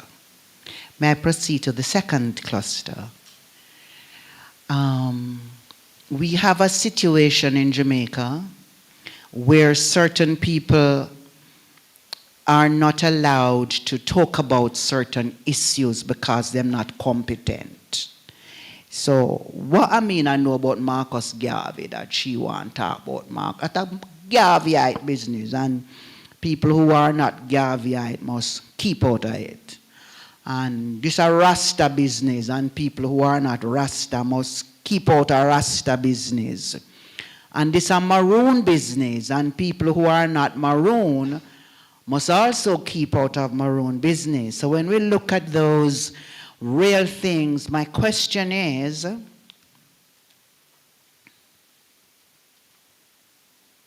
you want to hear the question? Thank you. My question, okay. My question is, what is the role of this art form and the artists that we have been talking about in broadening the conversation about the issues of justice and equal rights, if we're going to segment it into whose domain it is? And my third cluster of questions has to do with how we understand the art form. Because how you mean to say don't discount the music like a something where it not reach the rightful place? And how you mean to say that the musician was well read? Like we kind of surprised when our people who write music have little sense and read things. Nobody no said Dr. Goss is well read or Professor Dunn. We take it for granted that they're well read. But we use this so often and so freely about artists that I'm not sure that we as a collective have made up our minds about who the artist is. Because look on this program now. We have a spoken word piece. I don't know what that is. We have a musical performance. Why is not a musical presentation? Because we use language about the art form that is not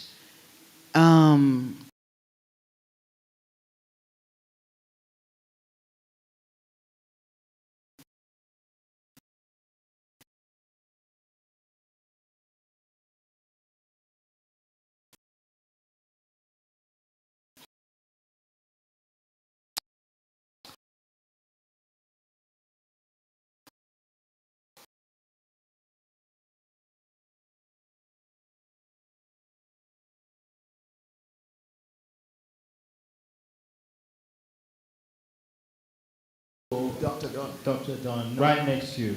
Yeah, thank you. Amina. Dr. Mix, if we never take the music seriously, we wouldn't be here. So Don't miss the point I make. Yeah. I'm saying that language is critical. Yeah. And the language we use to describe what we say is critical is at odds with Yeah, what we say but the is reality critical. is also, Emancipate the yourself reality from is slavery and also, speak what and you all mean. our entertainer them well read. Some of them are organic intellectuals. They're not read. Some of them illiterate. If I can name a bunch of big artists that are illiterate. So when we say he's well read, it means something because it's not all of them conscious. That's the reality. Just like any other Jamaican people. We must look at the reality sometime and know, say, it's not to put artists in an inferior position. When we talk about the reality of the country, the reality, you know, especially back in those days, I know of artists that is them picnic, teach them how to read and write.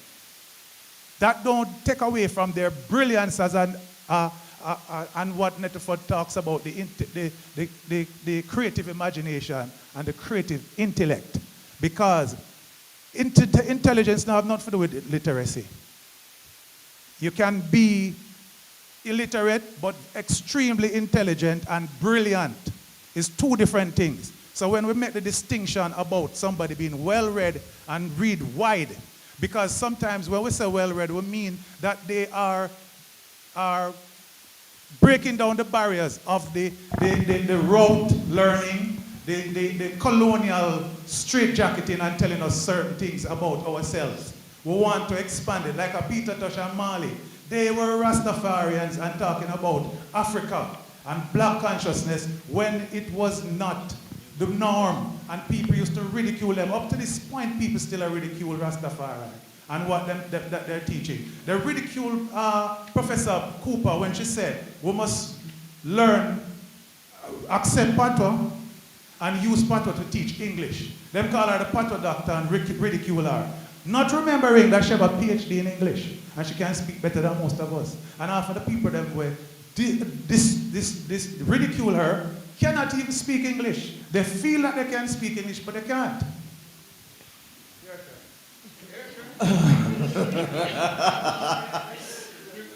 Okay. Two things. Language is such an important part of this conversation. But let me see if I can recall what Dr. Meeks said. She spoke of the issue of management of legacy. Right. And yes, one has to be careful about commodification because that's a big problem sometimes when you are in the process of managing legacy. And sometimes across generations, the essence of one's purpose is lost. And that too is a function of management because how you try to make that transgenerational translation and make people of different eras understand and resonate with what is or had been done is important. So that is part of what I would see as a broader management. And this is not something that's confined to any one person, but you need the kind of impetus from fora like these, which will allow the kind of discussions to seep out about people like Tosh and all of these other people, and so we can keep the conversation going about them. Now, on the question of language, I want to say something because you claim there, Dr. Meeks, that we don't say present for an artist, and you think that that is a disparaging kind of reference. Is it though that maybe for some people to see it in that way, it might be that it could be that we're reflecting a bias that has been imposed on us, because the fact is, presentation, we might be saying, well, presentation is academic, and therefore that is what the performer should aspire to. And that is what the performances should be classified as. Which, to me, a performance is a different thing from a presentation. And the two of them, none in my estimation is better than the other. It is two different things in two different realms. So that would be my response to you on that. On the matter of, because you made some really important points here. Yes. No, for me, it is important that when we commemorate people like Tosh, it is not necessarily about celebrating them. It is about providing examples to society as to how we would wish to order it. So you look and you use them as exemplars, and you filter the important strains of their lives. And you provide that for other generations and say, well, look, this is how this person dealt with this problem at this particular time. So I agree with you wholeheartedly that we can't dissect the whole issue of management and in this forum today. And it is something that we have to seriously address, because many of these artists have gone out. I mean, Jimmy, I can share a secret with you. We had spoken about doing his book. Now, I don't know where that stands now, you know, but we had a conversation about doing his book. I spoke with him and his wife about his doing the book. So I'm saying, but maybe none has been written, and none. Unauthorized. Unauthorized. Oh, well, okay. But what we want these stories. I mean, so many of these great people are going out, and we are not seeing their legacies captured in an appropriate fashion. You made up, I want to go back to the legacy issue because it's a very important issue. The thing is, most of the people, JFK was a wordless president. He never good. He almost caused the nuclear war, and he never do anything. He started the civil rights movement, the Civil Rights Act, and LBJ continued it. But because of his family and because of his wife, we revere JFK. When I was growing up in the 60s, every barbershop had a photo of Martin Luther King, Jomo Kenyatta, and JFK. And of course, Jesus Christ, the white one. You see? And he was revered, Bongo can tell you, in terms of being this president, this white man. We don't know why, but because of the legacy that his wife and his family portrayed him as this great young Catholic, first Catholic to be president. We have an impression of him as a great president. I don't think he was. And again, even with Bob Marley's legacy, Bob Marley is losing his militancy. I don't think Bob Marley was less militant than Peter Tosh. That's a fallacy as far as I'm concerned. But what commercialism and commoditization has done is to turn Bob Marley in a man of peace and love. And one love and three little birds and don't worry about a thing. So the point you make about what kind of a legacy is very important. Yeah, very important. Very important. And I think what we have lost in this, we have never, because we're a colonial society and post-colonial society, we are not good at myth-making or legend-making. Bob escaped it and a couple more. Because when the persons are alive, they're not looking about what's happening in terms of their legacy. And I think as a nation, America, Britain, and these developed countries have that skill to make legends of their people. And sometimes the people themselves ensure that they have a legacy and decide what they're doing. I hear that Jimmy decided that he told everybody how his funeral was supposed to go and all of that. Most times these great men don't do that. We can talk about a man like King Tubby's. King Tubby's is one of the greatest Jamaicans when it comes to music and technology. Books are written about him by all foreigners. Not one person, well, that's not true, but there's not one book from a Jamaican about King Tubby's and his contribution. That's correct. His family sold off all of him stuff then because there was no legend making, there was no understanding of how great he was. Because again of our colonial past and this cloud that hangs over us, where we think what we are doing is not that important. I want to say one thing. I want to say one thing on the erudition issue. I mean, for me, I would say a person is erudite, whether he has a PhD, a Nobel laureate, or he's a... In other words, you have some people who are just very well learned, and you see it despite their qualifications and titles. Yeah, you know, for me, I mean, when I say an artist is well read, or if I say he's erudite, I am just making a very important point in terms of this is a person who stays abreast. It has nothing to do with expectations or being disparate. For me. All right, great. So, Amina, you have the distinction that question really generated a lecture in itself.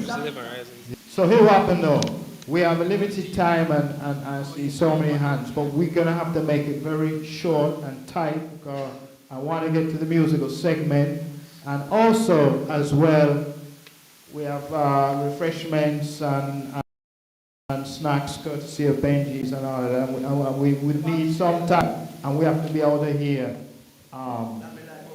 Yeah, we have a curfew, 9. So I don't, so we have to kind of speed through now with the rest of the things.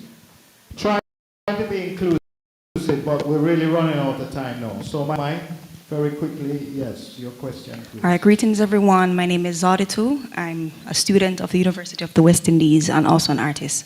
My question is really directed to Dr. Howard.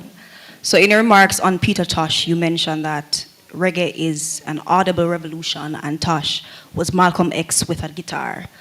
So since the death of revolutionary and black conscious artists like Tosh and Bob Marley, so much has changed in Jamaica regarding our political and socio-economic conditions.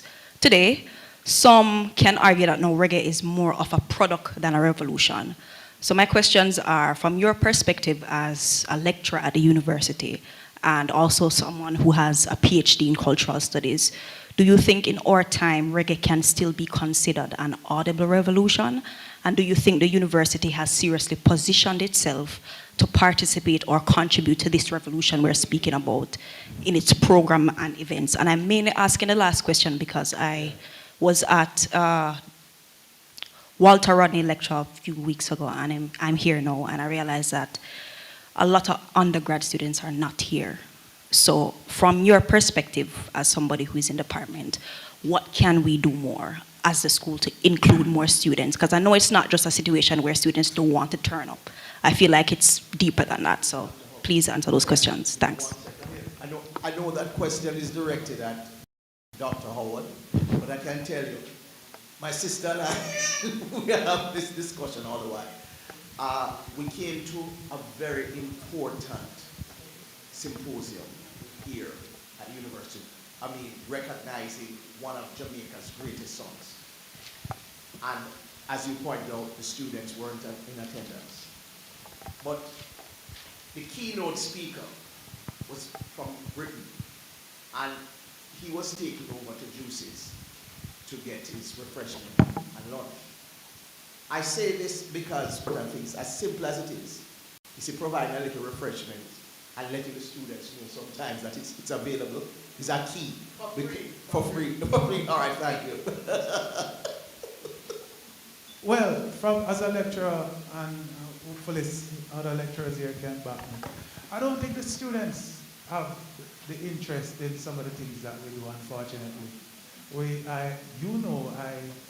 I invited all of my students this morning to come, and I guess they will tell me that, you know, it's kind of late, they live far, or even if they live on Hall, they're not interested. And I struggle, and we struggle with trying to get them out to listen to Peter Tosh. I want to tell you, some of them might not even know who named Peter Tosh. That's how bad it is. Because, again, we don't have a tradition of lauding our people. Radio is a waste of time. Radio don't play Peter Tosh again. Radio they play Garnet Silk. They play the commercial, bogus foolishness that don't make any sense. It's about juggling. It's about personality. It's about ignorance.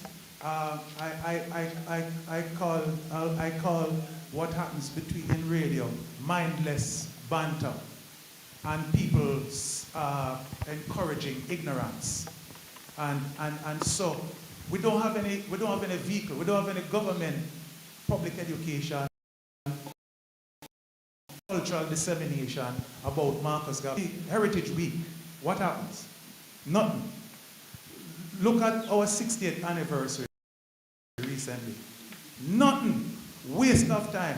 No effort. Everybody wants a party. The government even proposed to link emancipation and independence as one holiday. What do we do on Emancipation Day? Anybody remember it was when the slave was free? Nothing. And so, you can't blame the little youth them. Them have no interest in it. Them have interest in Spotify. Them have interest in TikTok. And thank God for TikTok sometimes, because that's where the young people were learning even about Jamaica and Jamaican culture, because we have no program. And we try at the university. We have Peter Tosh, we have Bob Marley. We teach Bob Marley and his music. Literature department talk about Tanya Stevens, Peter Tosh, everybody. But if we don't have a system that manage our heritage, manage our music. Half of the people them don't know Jimmy Cliff music. Them might know the songs, but them don't know it's the Jimmy Cliff. The young people, they don't. And Jimmy Cliff have an amazing body of music. Not only reggae, pop, soul, rock. He's one of the few artists who about Vietnam, which inspired Paul Simon to do a reggae song, Mother and Child Reunion. Bob Dylan called it the greatest protest song ever heard. Absolutely. And we don't know, because is media telling us? No. Is the government directing the JCDC to talk about our popular culture? No.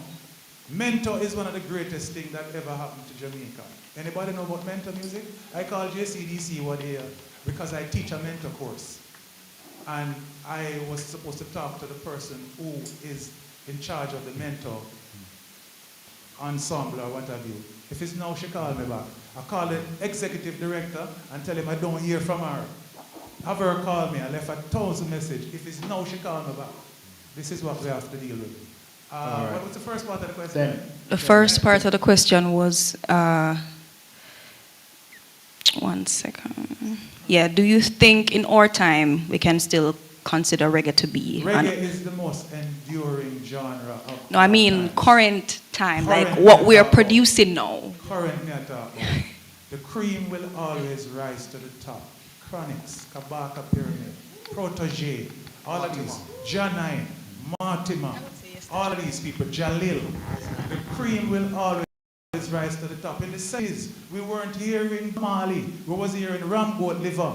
And we was hearing Mana Woman and Step It in a Ballet. We don't hear those songs again. We hear Bob Marley and Tosh. Those music, I remember, my great friend, I love him to death, Lindy De La Pena, come into the studio one day because a guy named, I can't remember his name, was playing Bob Marley. And him tell him, said, take that PC off of the radio. What kind of music you play on JBC Radio 2 FM? Take it off! That was what we used to deal with in the 1980s. So the cream will always rise to the top. Right. Radio always play full music, and then the good music rise up. All right, so yes, Deep, what we're going to do right now, then because 5 minutes, we'll close close off the thing. I'm going to take the cluster. There were 2 hands that were being raised. I'll take those questions, all of them together, and I will really implore you as panelists, just, give us, because we are now running out of time. But just out of respect, because we have a whole heap of musicians here. Yeah, man, we can't run out of time. But the truth is, call it Babylon time, whatever you call it. The curfew is strict here, There's no joke thing, all right? I'll tell you the truth. All right, so. Herman, what, you have a question?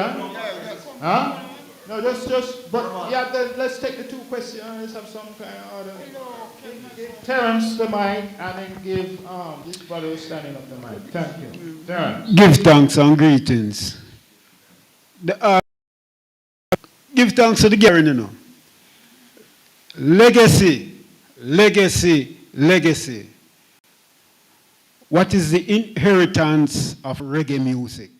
What is our inheritance? Not legacy. Legacy is what them leave. Inheritance is what we take and what we do with it. For example, there's a picture behind you with Malcolm X. And you take that same pose and put on the cover of his book. And it creates a stir. Yeah. Enough people see him and put him down. But understand this. He has the vibration of the youth. And it's the same thing with the music that we're speaking of. Reggae music is a vibration. Dancehall music, on a different level. Computerized music is not organic. All right, thank you, Terence. It's a brother at the back here. Good night, my people. Good night, good night, good night.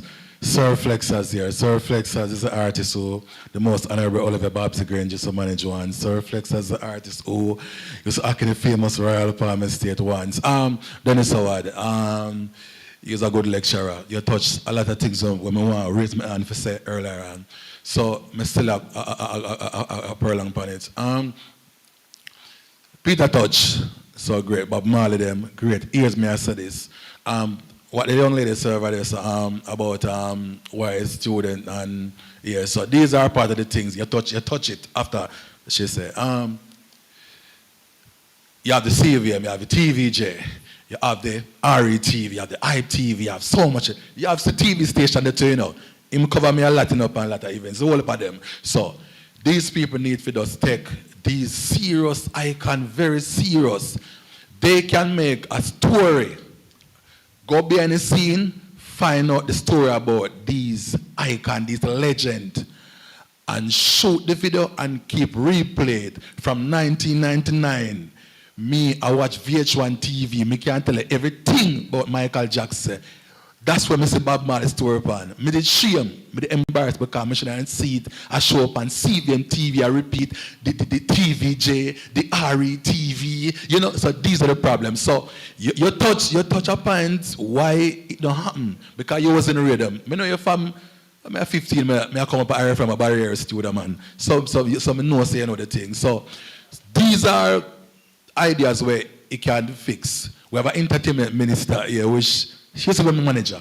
So if we have to target these people, if we can target the radio and TV, if we make the true story about these legends, and it's supposed to be constantly being repeat on this television station. That's how this youth student are going to know about Peter Touch and feel them and repeat it in a TikTok, repeat it all over. You have to force it.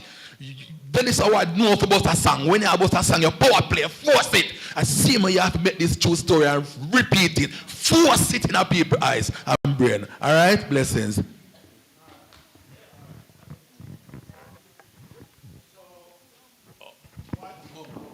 What I want to do is literally 2 minutes and we're going straight into the musical segment. Right? Because we are running out of time, right? So, time of the master, Time of the master. Bonga. Oh, good night, everyone. I sit down here and listen, and Bob Marley have a song where he sings, They got so much things to say right now. They got so much things to say. Well, for me now, I grew up with Peter Touch, Trenchtown. And I tell you, you're talking about Malcolm X and Peter. Peter is a man of him own heart like David. I can remember when Peter left him yard upon the one-wheel bicycle and come at Chancellian. And if him don't talk to nobody down there, him talk to Bongo Herman. I can remember some man gang him downtown. And him have to run left him car and go to the police station. And when he go to the police, look upon him and say, Peter, a Babylon you run come to you now. And then them go back out there and defend him and make him get back in car. Him carry me up in yard, him sit down and show me some how build him studio and all of these things. The guy who killed him in Lepo, who live at Trenchtown, him kill a inspector of police and he end up in a GP prison. The day before Lepo, when Lepo come out of GP, he sit down on a chancellor in a Greg Isaac shop and me and him and the whole of we play some card. And me and my grumbler said, Peter owe him money and Peter this and Peter that. Peter don't owe him nothing. He's a bad mind, grudgeful, red eye. That is the thing that them go and slew Peter Touch, like what them do to my friend Bob Marley. Lepo is a man who I know in Trenchtown as police inspector and kill. I got GP prison for me and Master Griffiths and a lot of us every year we go in the prison them go perform to the inmates. And Lepo call me and tell me what. So talking this and talking that, Peter Touch was a man of his own art. Nobody, no, Malcolm X, not this and that. Everybody have to follow Peter. For Peter feel like him could have disappeared too. When him go Africa and him give him a rod, and the man look at him and tell him, so don't leave that rod. And Peter did leave the rod. Dennis, I hear you talk about JBC. And it's true you talk. Me, Bob Marley, Skill Cole, we got JBC and locked down JBC. No announcer couldn't come out. When them not play reggae. We got RJR and do the same thing. Nobody can come out of the radio station. Right? Until everybody becomes friend. And them start interview each and every man. So, Babylon system is a vampire. Blessed. Yes, blessed. Give thanks to that bongo. And on that note, KARBON. Yes, I want us to start off with KARBON, go into the musical segment right about now. Make sure you have a portable mic, please. Give thanks to our panelists, Dr. Dennis Howard, Dr. Clyde, McKenzie. And you can give me a round of applause as well if you feel like it. All right. Yes, KARBON up and coming artist. Yeah, greetings in the name of His Imperial Majesty. Negosai Selassie. You don't know we defend Jamaica from the four corners of the earth. Turn up the rhythm there. You don't know Peter TOSH Symposium. Reggae music run the world. Pull it up, Michael Barnett. You don't know what to think of big of yourself. You don't know the 80. Pull it up. At the 81st Symposium of Peter TOSH. You see me I say a Peter TOSH celebration, Earth Strong celebration, as I don't know, it was supposed to be on the 19th of October, but due to the situation, we have to extend it to this level, Hurricane Melissa. So that one named Jamaica, Jamaica. You see me I say I go by the name KARBON. 6 proton, 6 neutron, 6 electron. Run it there. Some volume on it there. Bedlocks, pick up yourself.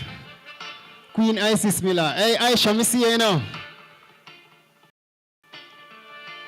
Reggae music run the globe. It's gold and green in control of the roads. Turn off to the shows. From them sitting a pity, the picture them a pause. The world is depending on Jamaica. The people need a savior. Said them need another Peter Tosh, a Bob Marley, a Bunny Wailer. Jamaica, Jamaica, we can't be no failure. Over yet you need a dirty book, man. Here come KARBON, the hard one, delivering the truth in a Gideon boot. And never me alone, the Insularcy troop, reminding the people to stay grounded in them roots. From the hands of Babylon, we take the minds of we youths. Watch it make we water the roots. Can't make them pies with the fruits. So many ones them abuse, and that's why the rest of you them a revolute. Jamaica, Jamaica, we can't be no failure. Right now we need a Marcus Garvey, none of the Maruna Ranaya Bingi. Jamaica, Jamaica, the people need a savior. Said them need another Peter Tosh, Bob Marley or Bunny Wailer. Hold on. Solid as a rock, me fully noble. In my veins I flow the blood of Paul Bogle. Marcus Garvey confidence, make we overcome the struggle. On a joke. We ancestors in my blood cells, them break chains and bust spells. With the wicked, them the Rasta youth, them now go compel. Babylon, me say you rank like in a mel and your system full up a crab shell. Me pre more, let's talk. Spiritual blade, baby, like I say, you're some sharp. Me lucky. Hey, them can't stop the Rasta youth, you know. We are all right. Solid as a rock, me fully noble. In my veins I flow the blood of Paul Bogle. Marcus Garvey confidence, overcome the struggle. Barnett, more volume for the rhythm. Jamaica, Jamaica, we can't be no failure. Said them need another Peter Tosh, Bob Marley or Bunny Wailer. Jamaica, Jamaica, the people need a savior. Over yet you need a dirty book, man.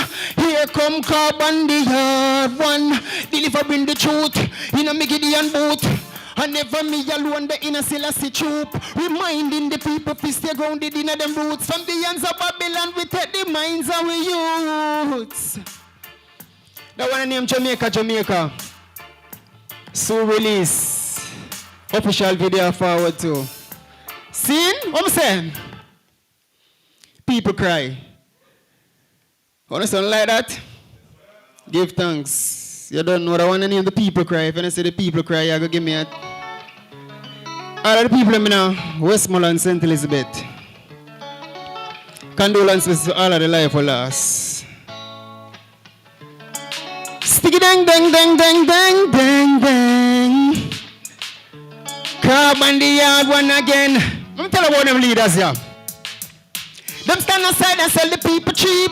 Tell lie to be vision and a skin teeth. Long time they been involved in evil deeds, like Alexander the Greek and Socrates. Jamaica the Gemini the West Indies. Pirates come for seas. The fire never ease, never cool like breeze. Now you're bingy, we chanting in the give thanks man alive. Glad say me survive. The category of 5 when Melissa did a drive. My people be wise, no believe the lies. Them don't decide say smart city fi price. Pull it up. We want some bass pan the rhythm, you know. Pull it up, pull it up.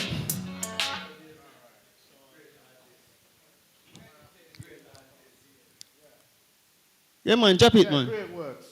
All right, so I have to go, you know, you Time. mix up for all of that. See? So go on through. All right, run it again. Sticky dang dang dang dang dang. Hear the people cry.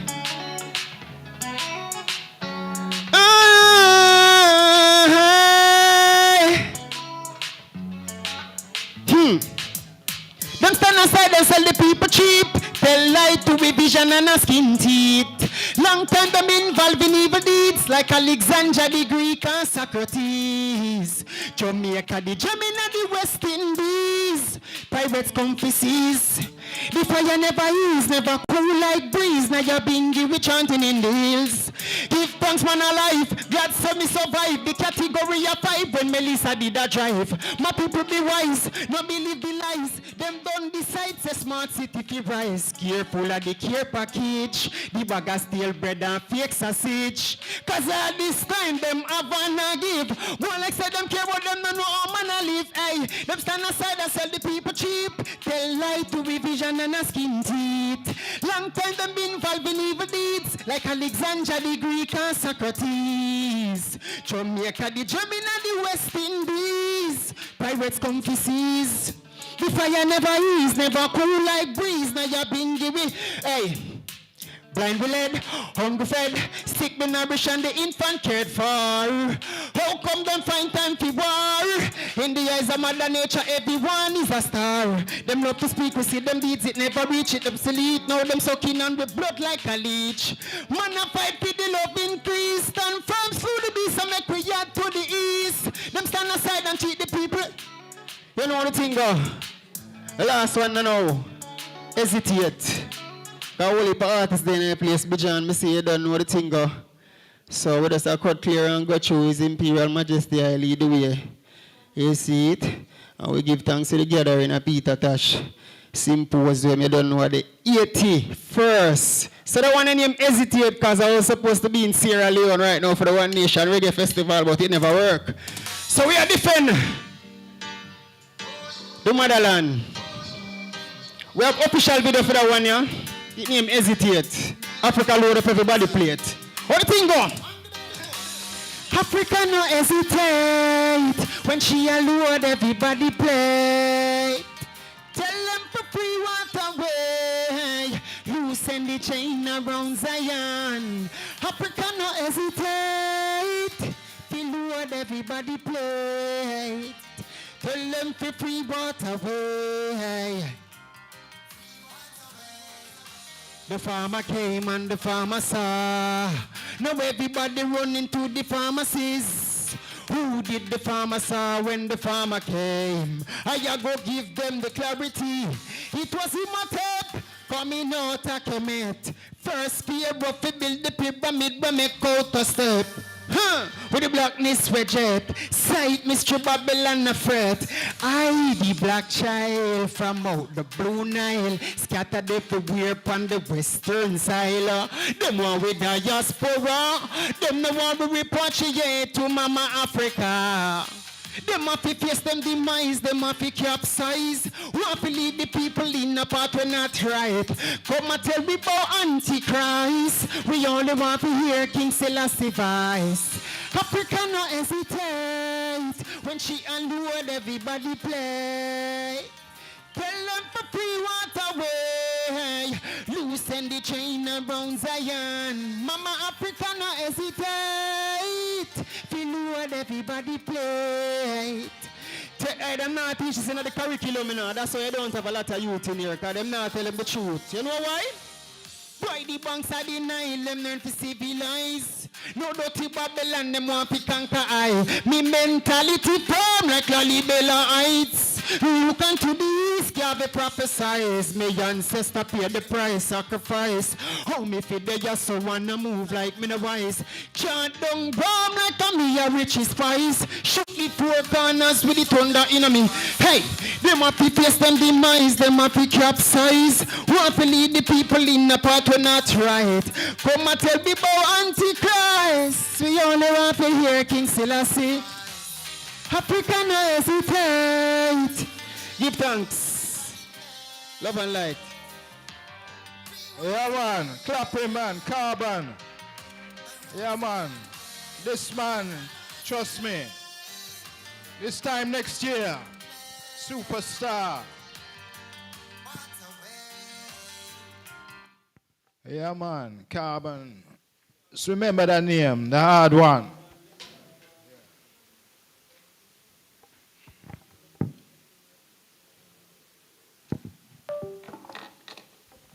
All right, so right now we have an artist called Nastic, and then after that, Nastic, we have spoken word, Sheldon, Reid, and we're going to round off with Bongo Herman. So But just see what can go on here, so now.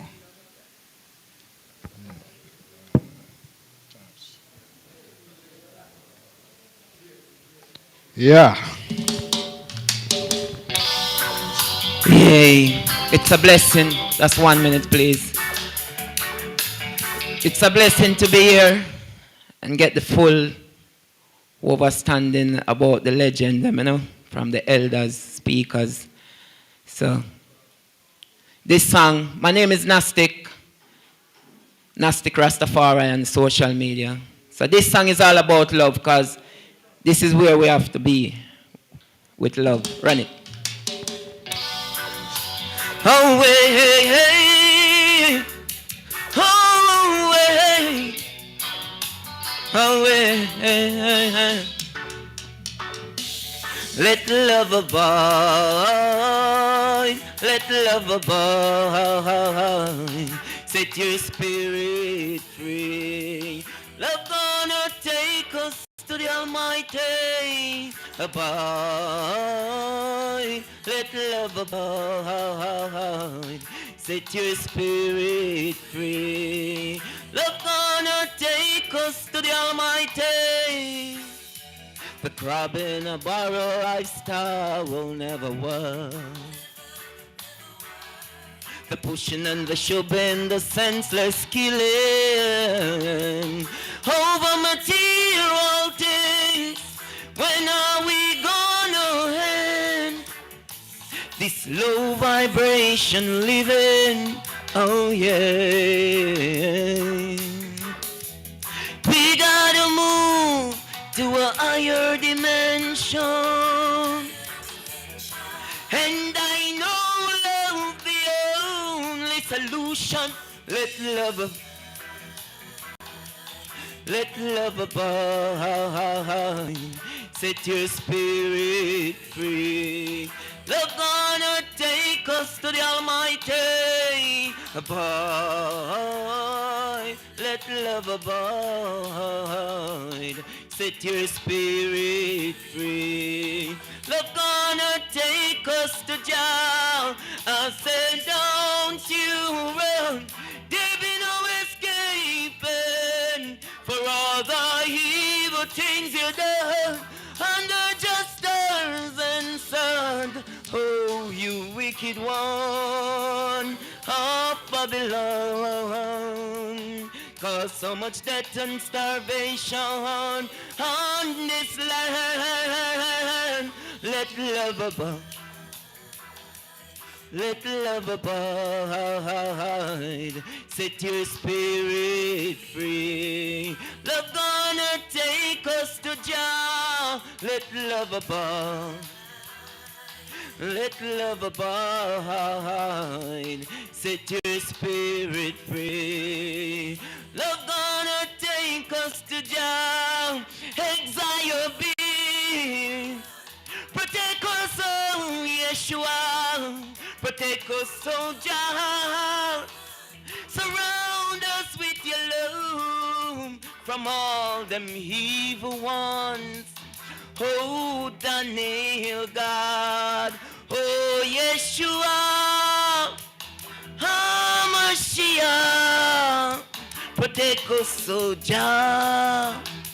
Protect us, oh Jah. Let love abide. Let love abide. Set your spirit free.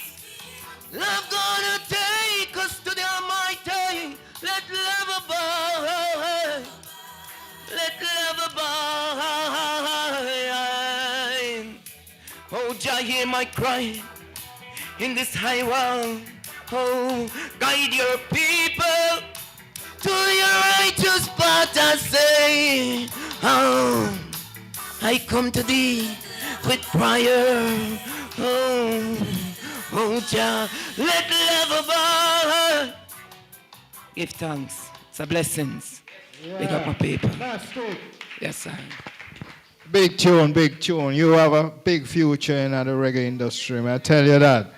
But yeah, man, it has to be another time. And right now, without further ado, Sheldon, come do the spoken word piece, and then we go straight in the bungalow, man. You know? Well, give thanks, give thanks. You see, you inspire me. When I hear the young artists come up with some conscious vibe like that, you know, I feel inspired because some people say reggae dead, but reggae can't dead, you know. So long as the youngsters pick up the baton and run with it. But them kind of uplifting vibes, I feel that one, and I feel KARBON. So I feel inspired. Give thanks. Keep the energy flowing. So Sheldon, your time now. Your time.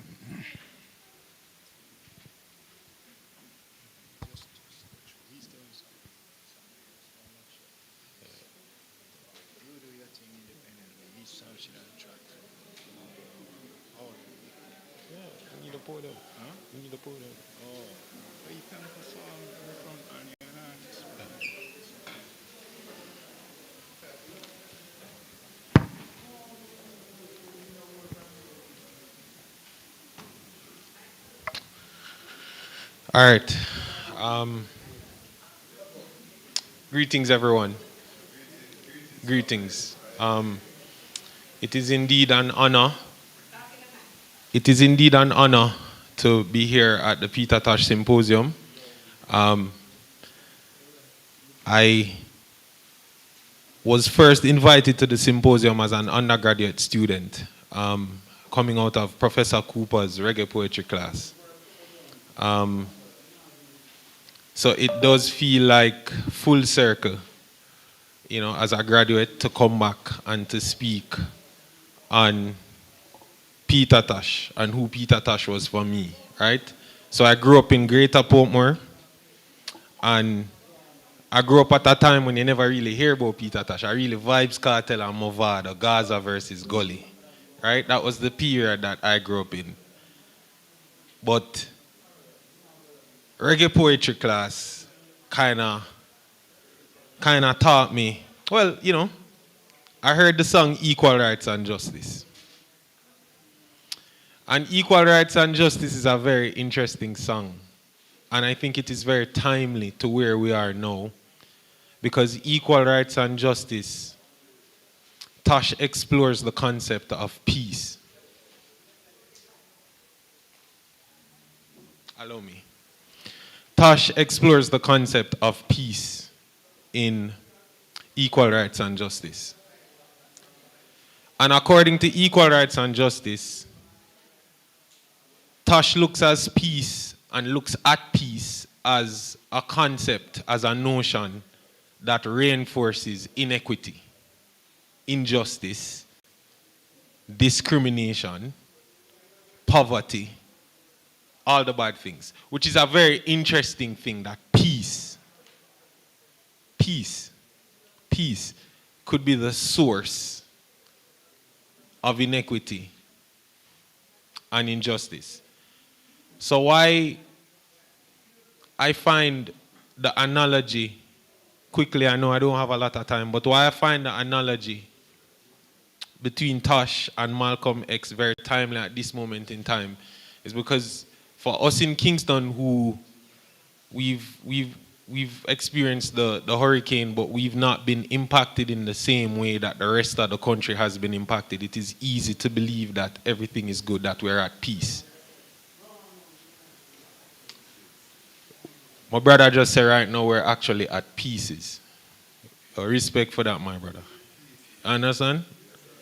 So there's something with the way TOSH uses words that is very important, obviously.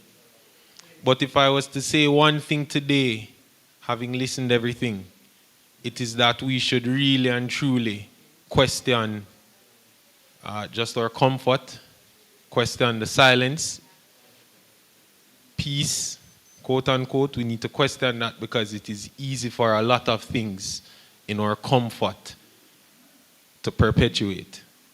It's easy to perpetuate injustice because we good, but we don't know the other side. So when him say, I don't want no peace, I want equal rights and justice. My question is, what does that mean for us in this context, in the 21st century? What does it mean? What does equal justice really mean? What does peace peace in Jamaica really mean? Right? My spoken word, like I said, just to put it in context, my spoken word was when I was trying to figure out who is Tosh. Who is this brother? Who is this artist?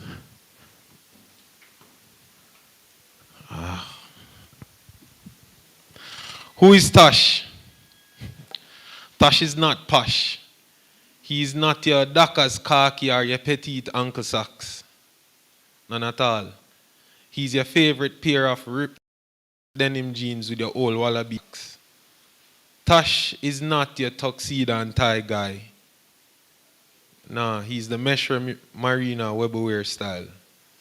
For some reason, a mug with hot coffee in the early morning comes to mind.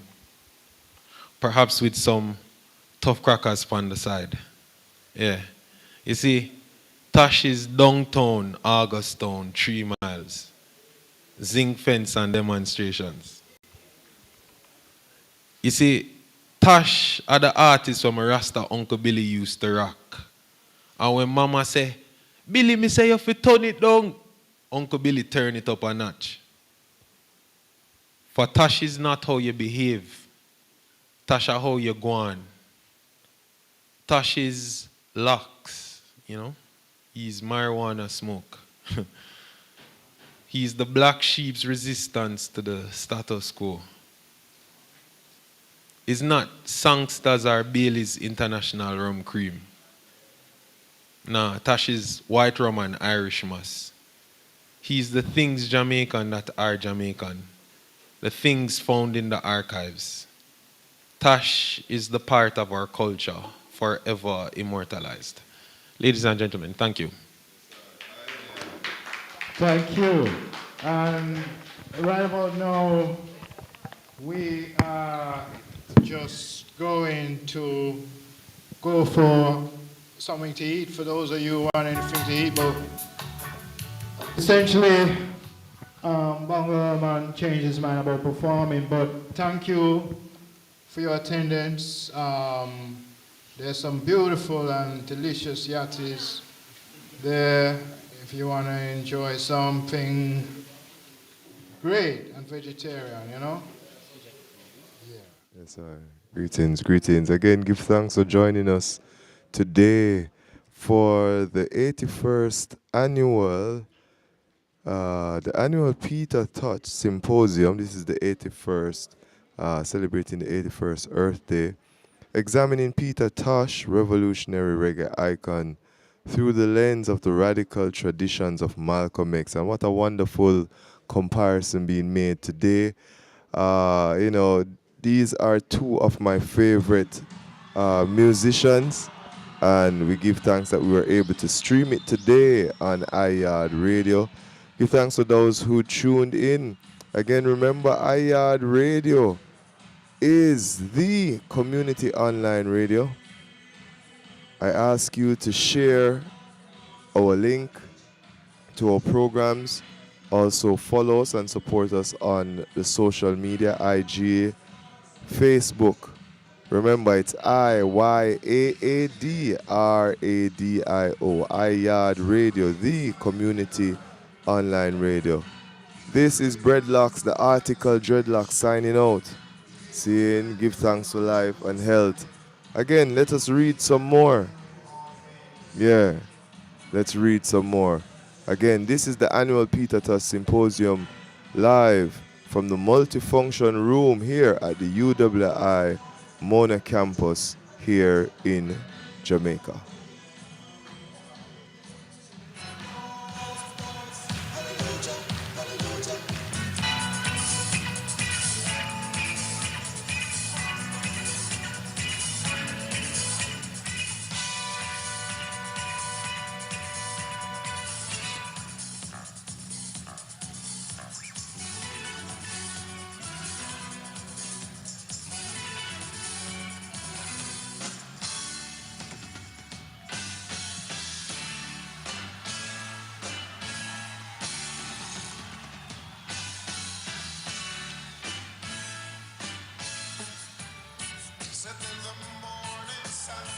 watching all